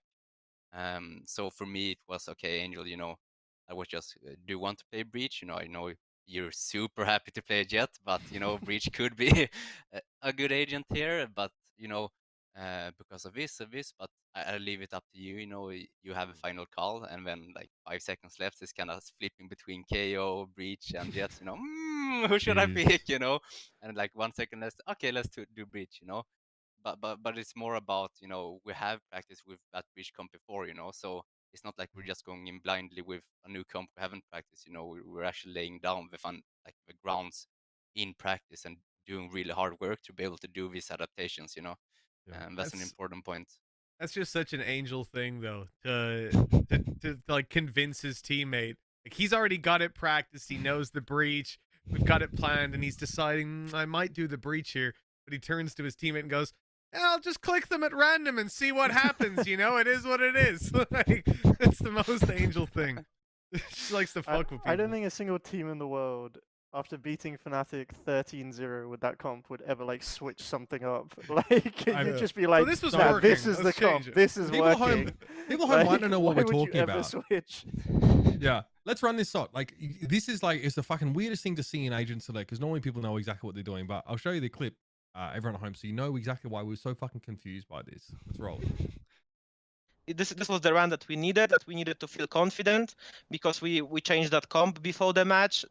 we even we didn't expect that we're gonna change that comp, but it happened like that. Angel said, "Guys, trust Papa. I'm gonna play Breach," and we won. You know. Is that really how the conversation went? That when you found out the comp was changing, it's just him wanting to play Breach today? It was on freeze time. It was on freeze time before on Agent Select. It was like, "Okay, guys, what I want to pick," and it was like Breach, Jett, maybe KO. It was like shaking, and after that, in last 10 seconds, he said, "Okay, guys, I'm gonna do a randomizer," and he was just swapping the agents. And until it was 0, it locked Breach. You know, I was like, "Oh my god, what is happening?" I would never believe that it can happen in the final of EMEA, that Angel didn't know what agent he's gonna play. You know, it was like random. I was like, "No way." The best part about this is that obviously, like, you know, it was something that you had sort of talked to Angel about. But his fucking teammates didn't know that. So you're sat there, your captain is just fucking putting it all on black. You know what I mean? Is he just rolls the dial in the roulette back wheel, after and you're just 4 like, weeks. how does that affect morale? You're just sitting there like, he's a fucking psycho. This guy is out of his mind. Let's talk about this series then. The whole series, because obviously, pretty sick.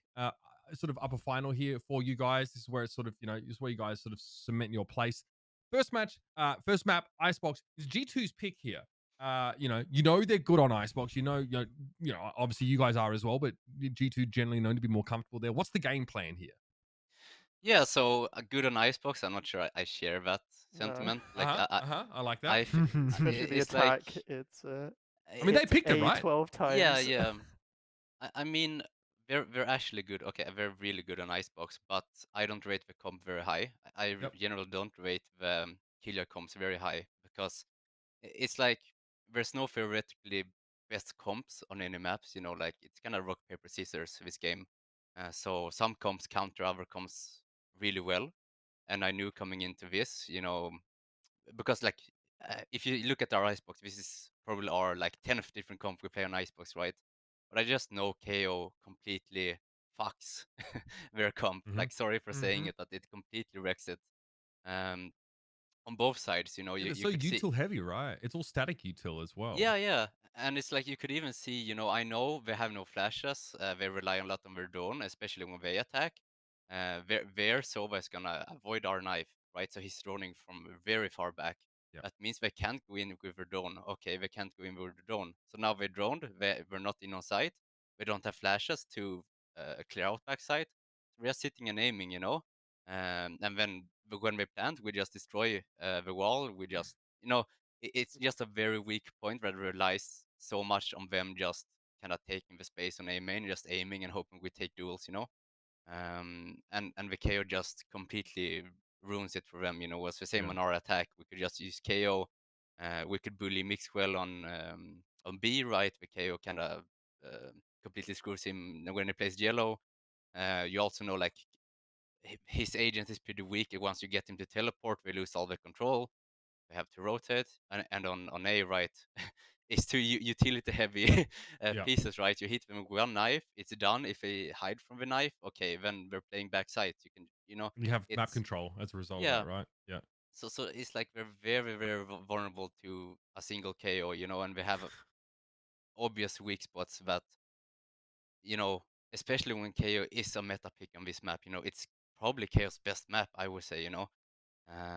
Made me really confident in this, you know. Even you see, they're trying to play forward. Mixwell's trying to play like up in green here, and not give up too much map control early, right? And you guys are still able to push in here. It's like he's pretty easy to push out, and once he's done that and he's tipping back, they lose the control, you know. So they have to retake it somehow, right?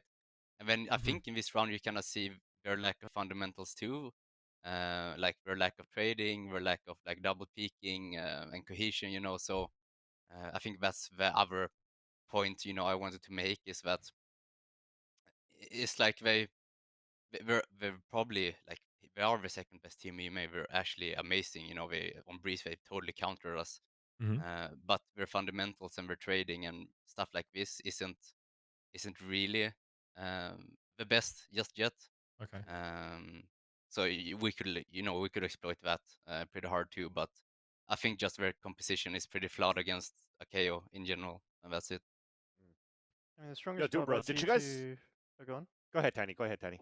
I was going to say, the strongest part about G2, for me, at least from scrims and also just watching the games, is they have insane executes. They are so well executed and planned.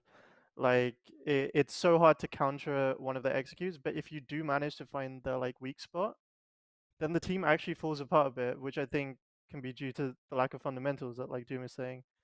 But if you let them just execute onto you, which I think Breeze is one of the easiest maps to do that on, and they have one of the cleanest executes on that map, it's so hard to actually do anything against them, and it's really weird to see.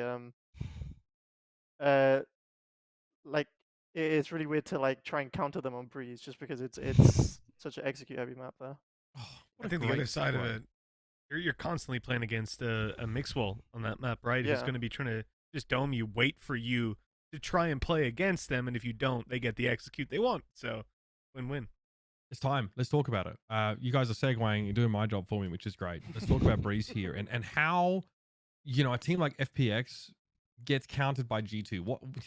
What is it the G2 were able to sort of do on this map that's so punishing? Bear in mind, this is you guys winning each other's map picks for the first two. So one thing. Look, G2, they have one principle and one thing they bring to every map, depending on opponent. Once you figure that thing out, you know, you can start to win, you know. But that thing was when we're doing our mid default, they push A main. That's it. They push cave.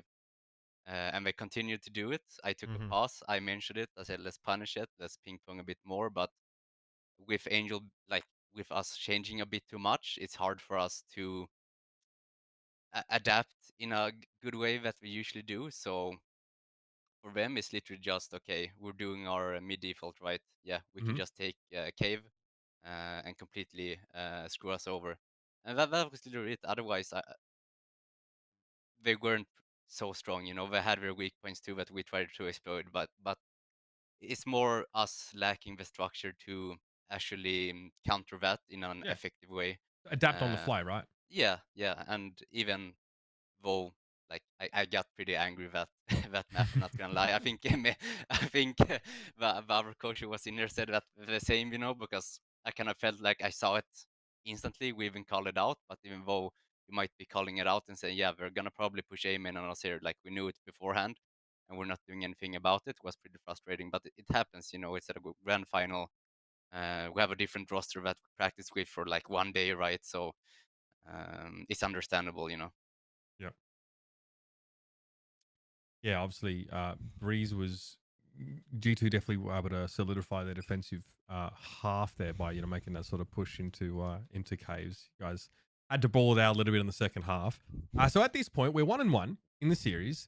Obviously, you know, both teams being forced to make these adaptations. Both teams, I think, at times finding it a little bit hard to pull off, you know, in the midst of this series. So Ascent comes up. This is obviously, you know, a G2 pick, but probably not a map you're too scared of. What's the message going into this one? Because obviously I'm sure there's a bit of latent frustration from maybe not being able to change your game plan up as quickly as you would have liked on Breeze. So what's the message going into a map like Ascent?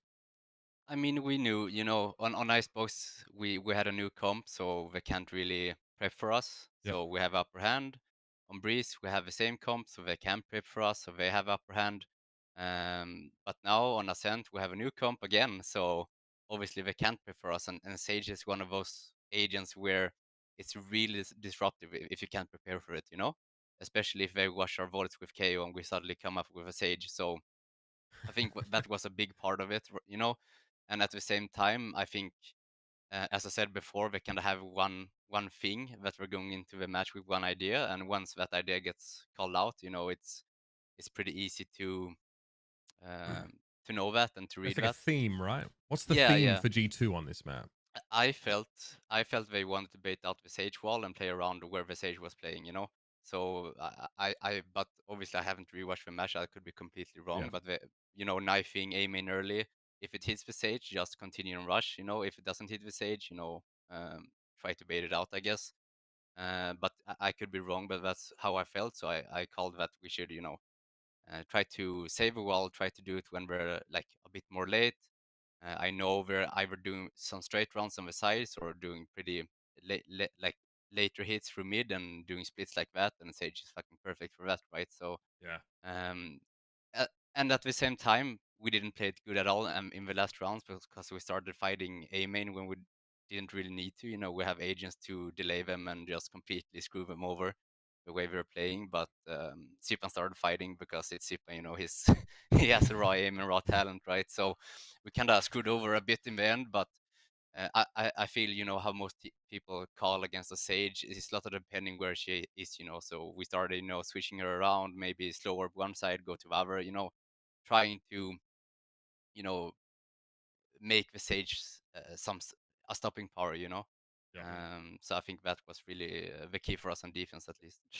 Just listening to you explain everything every single time so far, Doombros, it baffles me to understand. I'm trying to understand how you guys run so many different compositions versus so many different teams and like same events or whatnot. Like, how much more practice does this take? And when it comes down to like how do you guys ever sleep? That's the first question. And then the second question is, when you actually go into these games and you always have to change like little things in comps. Like, for example, as a joke, you bring a breach last second because you don't even know what you're gonna do and how you're gonna play that map. How much is gonna be like on the fly calming and synergy between both like all of your players as well? Or what do you have drilled in as a team before to be like, oh, we know exactly what to do with this agent, that agent, this agent here? So we as a team, we focus very heavily on effective practice. You know, usually when we go through maps, we usually can strat 2 maps per day, usually. So that means we can go through the whole map pool in a week, you know. So let's say you do all 7 maps in a week, and then you can iterate that those 7 maps for 3 times, right? And suddenly you have good game plans for all maps, you know, and you could even add, you know, secondary comps and stuff like this. So a lot of it comes down to a lot of strategy, a lot of time, and a lot of hard work, right? Um, but of course, you know, we try to move away a bit from that. Like from 2021, we were even more, you know, prep and strat heavy. You know, you know, every single move has to be, you know, a waypoint and has to be somewhere. And kind of realize, you know, we need some more, you know, personal initiative, like bringing in artists, bringing in a Jett, can have more mid rounding and more playing out of a skill. So I would say it's a mix. You know, usually we're gonna play stuff that we practice and that we know how to play, and ideally practice and have enough of a structure and game plan to actually be able to cover the different counters you need. You know, so it might, you know, like magic, you might need an aggro comp and one control comp. You know, you can just choose whatever fits the best against each opponent. You know, but that's kind of outlook you need to have, you know. And otherwise, it's just, you know, Angel, me, the team. You know, when you play this game enough, you kind of know. Yeah, and one other thing as well, you know, that I want to mention is like when you're booking practice, you know, I really dislike the notion of having practice partners. I think it's stupid because you want to you can't book the same team on one map twice. You know, you want to have as broad as practice as possible. You know, against as many styles as possible to be Yeah, able to sure. train this. You know, so that's really important. Let's talk about Split. Obviously, a little bit more in detail, yeah, because you kind of we got to hear the story behind the breach pick here as well, in terms of like how it went. But you know, you discussed this with Angel obviously briefly beforehand. What was the sort of plan here, and what were your really was this I guess what was the high level game plan that had you guys, you know, throw out the breach as an option here for Angel? Because obviously this So ends up being very close, and this is your pick, but a very tight contested map. So I'm not gonna lie, you know, coming into a best of 5, you know, and we're playing so many matches, you know, we only have one day to prepare, right? So I actually have assist like an analyst that I'm trialing called Gorilla. So for this, I asked him to do the scouting, and I could take a look at it, and Angel can take a look at it, and we could make some decisions on how they play, right?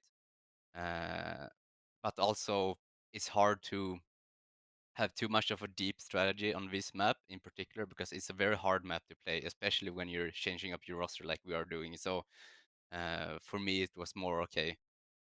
We're gonna, you know, at the past we were like pressuring mains, then going mid more later. So let's now pressure mid instead, and then go the sides later. You know, easier stuff like that. And also, you know, I could see that they're very weak on A, so my plan was to kind of condition them in mid and then exploit the sides, you know, especially in the late rounds on our attack.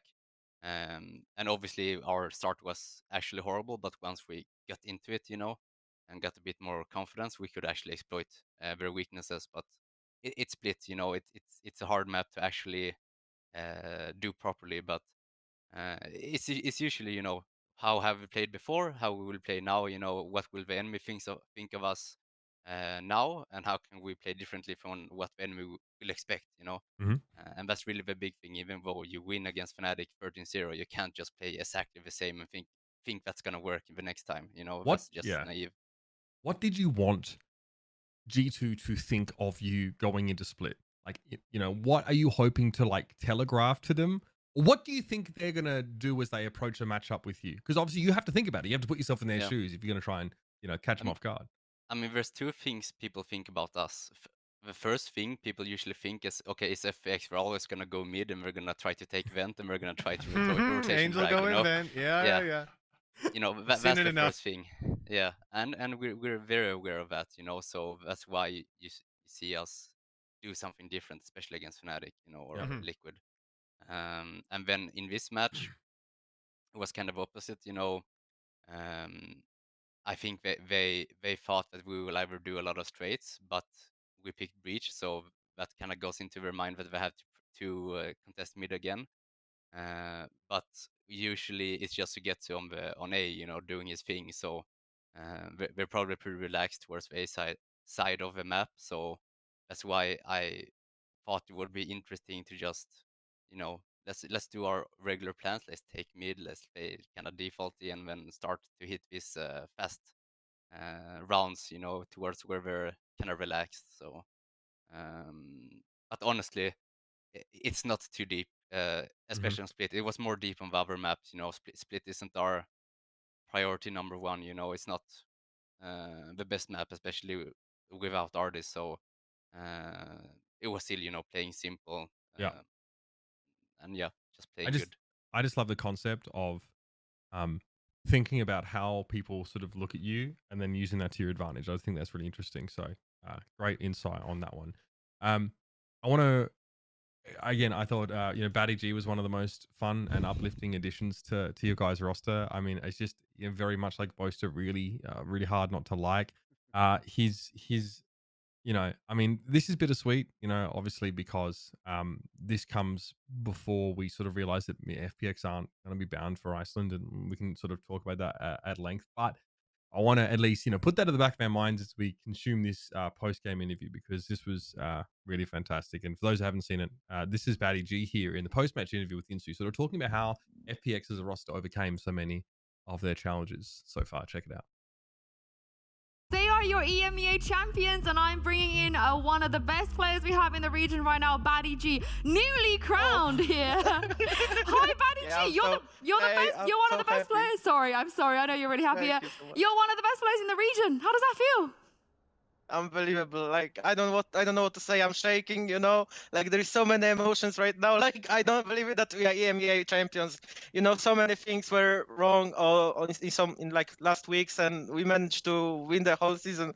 And I don't know what to say. I'm shaking, you know. I'm so happy dreams come true, and here we are, champions of the EMEA. Woo!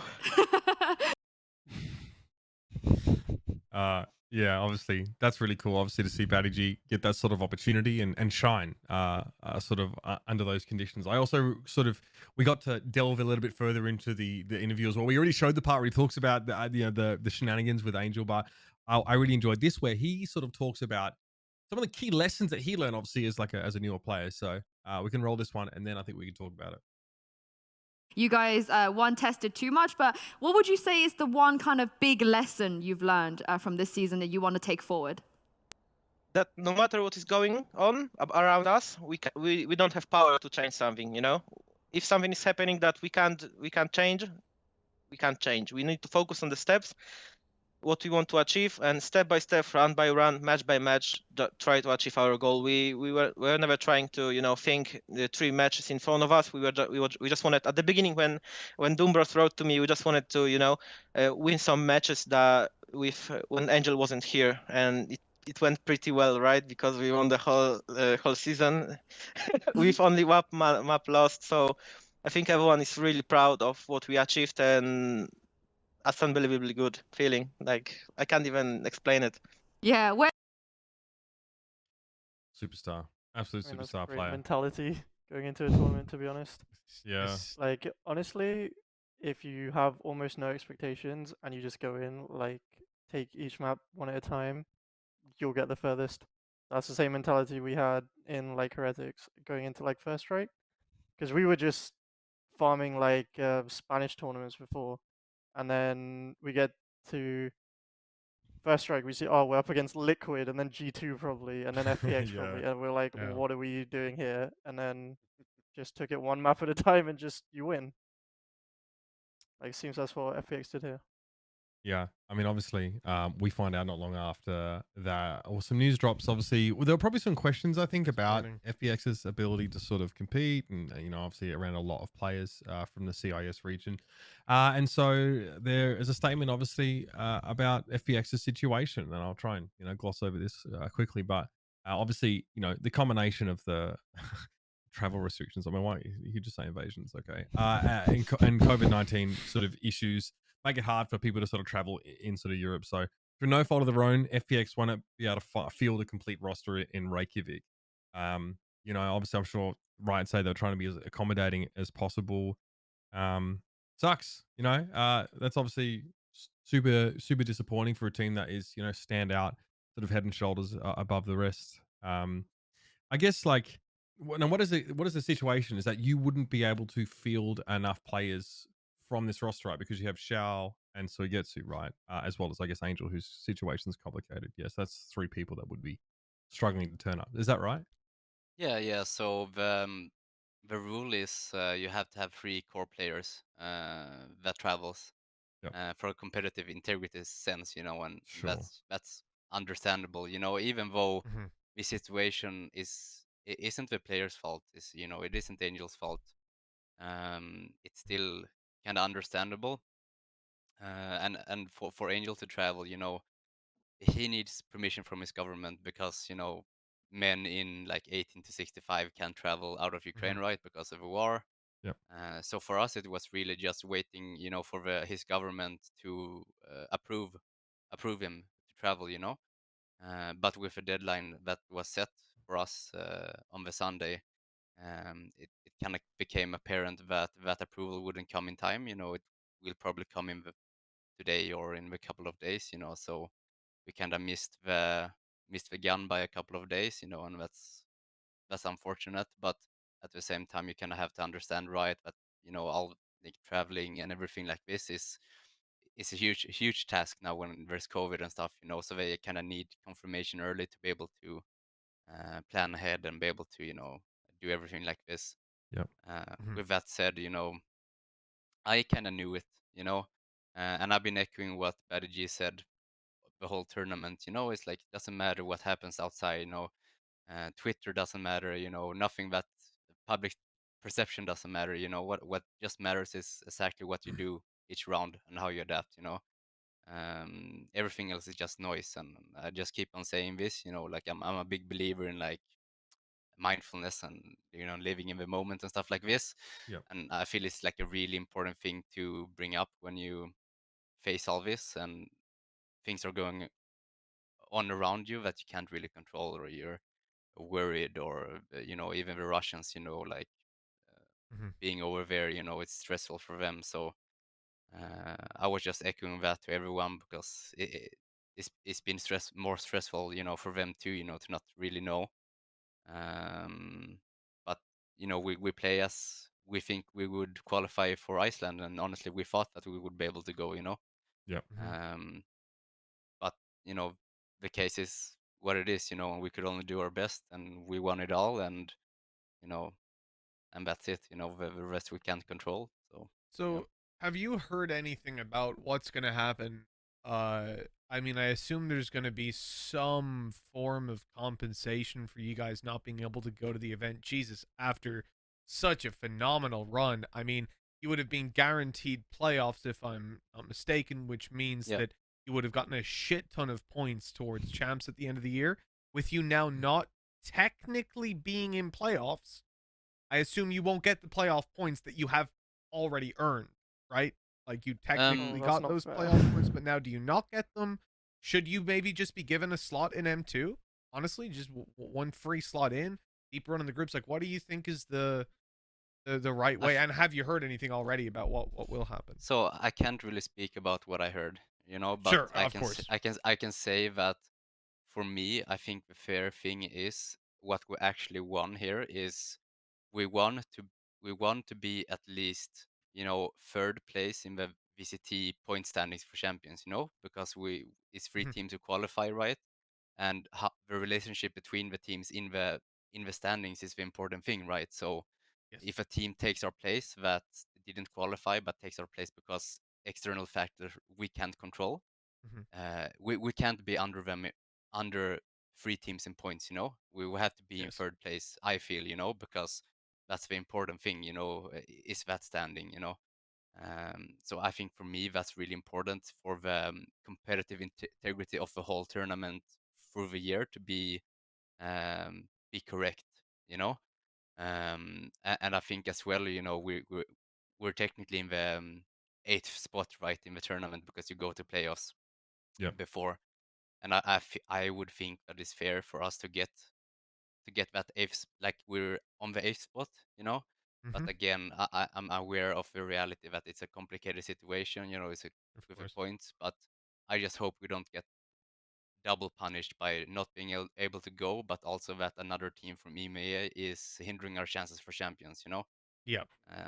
100%. And that's like the worst I would scenario. hope at minimum you get the points for being in playoffs, like what you would have gotten if you just went there and still lost every game. Like, that should be the minimum amount of points you should get. Yeah, I agree, but it's left to be, it's Rice's decision in the end, right? We can only make our request, and the reality is that those points, then what happens to the team that goes in first place? Do they get the same amount of points? Because now it's unfair that they get the same amount of points guaranteed. You're sort of creating inflation then, right? Because you're adding another team in as well, so it's going to be a very difficult thing to balance. I'm surprised Liquid got invited, because I thought it'd be like in Masters last year in Berlin when Bren couldn't make it. They just reformatted it and left a blank slot, From what I understand, I think that's to do with time frame, though.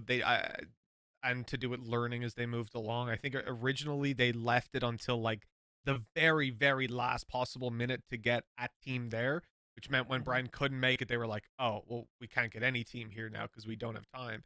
So I think this time they've given it like then plus a little bit, and that will be a combination of things like trying to move around matches, or the fact that the seeded teams make it a little bit further if they were the top seed team. So I think here is just there were more protocols because they were ready for COVID. I don't think they were ready for, the world to break out into fucking war, but, it was an easy-ish thing to pivot, I guess. That's all assumptions. But. And I just have to say as well, because I saw some comments about, maybe we weren't trying hard enough to fix this, but, I had I had 2 substitutes ready, I already fixed, we fixed the load, as well. Yeah, right. Like, what? This guys didn't even try. I heard he had dinner with his mother last night. He's not fucking trying. He didn't drive. He could have walked. It's like a 3-week walk. If he left now, he'd be there. Like, what And the then fuck? probably You can some swim. idiots on some forums like that's. But I just want to say, you know, we really tried. We set up Jesus everything, and Christ. Riot has actually been really helpful as well.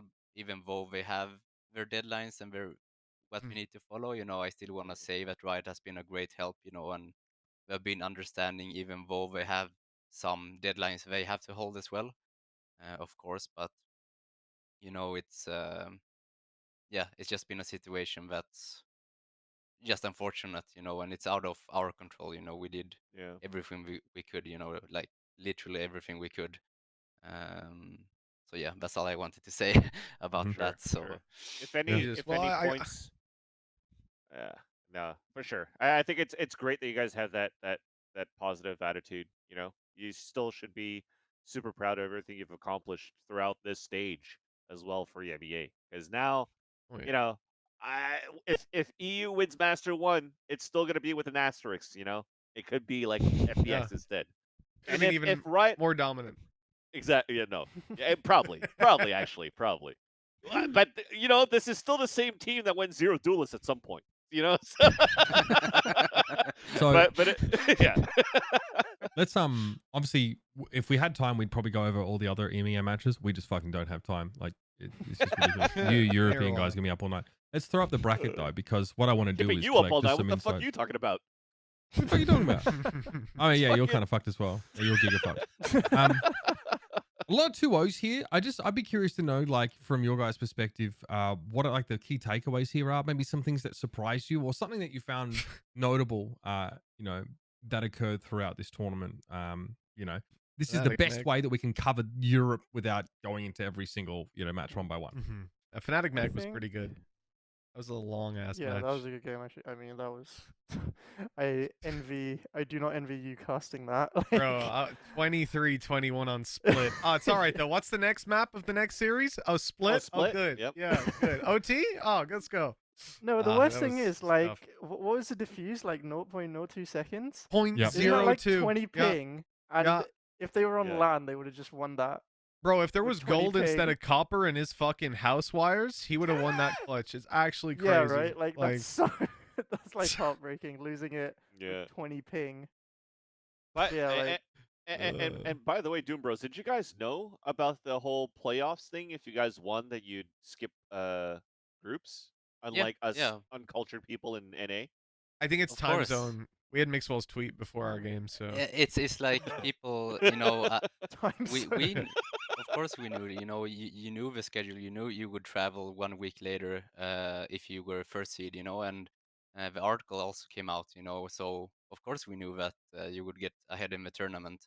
What article? Yeah, but it's the article Mixwell linked, but it's fine. NA's illiterate. It's fine. It's fine. I'm telling you, man, you know, everyone in EU found out from Mixwell that we got like a huge advantage. It was like 99% of people read that tweet and went, scene, right? Dude, there were people in the production reading that going, what the fuck? They got an advantage? Like, literally no one knew this. I mean, we knew. Well, some people knew, sir. Yeah, just the fact that you're traveling 1 week later, it should like give you warning bells that you're probably gonna be deeper into the tournament. You know, it's something that I think, like, I'm pretty certain teams kind of expected. You know, and that's why you saw people try in these seeding games. You know, yeah, of course. I saw a lot of people say that. Oh yeah, like every time, especially like every time Fnatic loses, people say, yeah, we're just trolling, we're hiding strats, but that's not the case. You know, there's a lot to play for, you know, there's a lot of rivalries, you know, there's actually it's really really important to get first seed, like it really is, and people knew it.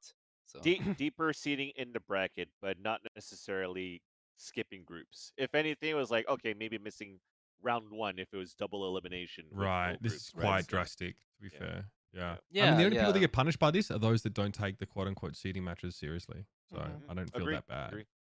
Yeah. And it's like, yeah, sorry, go ahead. No, yeah. Oh, thank you so much. I'll go. It's so basically, you know, it's 12 teams, right? And they want to have like a double elimination bracket. So I guess that's why we're doing groups, like 4 teams in groups and then playoffs, right? So it's 2 matches a day as well. I don't know if I'm allowed to say that. I assume that's vaguely known, but yeah, only 2 matches per day instead of 3, so Yeah, gonna be a but lot I more knew spread out. I knew, you know, they said it was gonna be double elimination, and if you think about it, it's 12 teams, so of course, you know, if you're first, like, you're gonna be deeper into the tournament because it's a double elimination, but it's not 16 teams, it's 12, right? So, It you might know, mean that teams don't have to play 2 games in a day if they're falling to the lower bracket, right? Maybe. Yeah, yeah. I think Copium. across the entire tournament, from what I remember, there's 2 days with 3 games, and other than that, it's a max of 2. So I don't think teams will I think ever every have to team's play play one back to game back. a day max. Yeah, you won't Yeah, have to play back to back. Like a but, Masters, you only play 1 game a day. Yeah. There's but no I want way to you play bring, 2. oh, sorry. I want to bring it back to like fatigue and, you know, playing multiple games a day or multiple games a week, you know. Yep. I think that's one thing when you showed the bracket that I think is really important to note is most of, like, including us, played like 12, 13 days in a row, you know. And because the matches were delayed, you know, and the patch also came in the playoffs, I think that's why people like Mech, you know, struggle so much. You know, I really think they deserve to be in Iceland. And I think that's the biggest upset like I'm seeing in this bracket because they are, even though they're out now, I think most teams in my region think they're still the best, you know? Right, And I they think play like 8 games in the past like week. yeah. So it's like I think everyone is in a weird seat, you know, in these playoffs, and I think the teams that kind of had the most practice and prep work and preparation beforehand, you know, and for us, you know, we practice pretty long days, and we're kind of used to playing a lot, you know. You're kind of benefiting from that. So I just feel bad for them. That's the biggest, you know, upset I think in this bracket. Makes sense. Well, we're getting to the end of the time we sort of have for the show today. 2.5 hours in. Good job, guys. Great to have you guys on. Job, keep it Doomb0s, short. Tanny as well. Yeah, Thank short show. you. It's always a short show, 1 hour. Yeah. Obviously, you know, I think we're devastated to know that FPX won't be going forward. We know it's obviously not the players' fault, and you know, but it is obviously is a real shame. But we thank you for coming on the show and sharing your insight with us either way, Doomb0s. Real pleasure to have you, man. Yeah, thank you for having me. Same to you, Tanny, as well.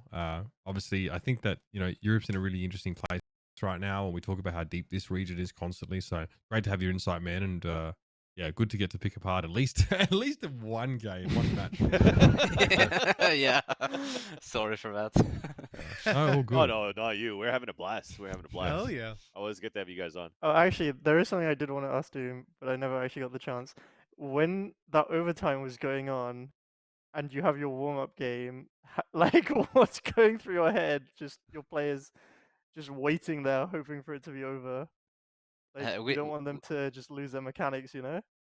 True. Oh yeah, in the Fnatic game, yeah. So I actually booked a warm-up scrim before because I thought Fnatic would get too old. I was like, okay, Yeah. I'm gonna book an early warm-up scrim, like it's gonna be over fast. And then it became to third map. Oh shit, I need to book another scrim, and then I booked another scrim, and then we played that. I'm like, okay, now surely it's done. And then it went for 1 more hour. So I guess should I book a third warm-up scrim? Jesus. But funny. we just chilled out, you know, and watched the game, and yeah, hope for the best. That's amazing. It's amazing. Yeah, good times. All right, guys. Thanks for being here. Thanks for everyone in chat as well. We'll be back next week. There'll still be a little bit to talk about as we start to take a closer look and maybe preview some of the other regions heading into Masters 3. We're going to leave you on a fond note here because obviously VRL is wrapping up, and it wouldn't be a week of VRL without a week of the VRL recap. Obviously, it's going to be Ian telling us how things finalized in VRL. So sit back, enjoy, and we'll see you next week, 11 a.m. PT. Thanks again for joining us on Valoranting. Enjoy this masterful piece of content.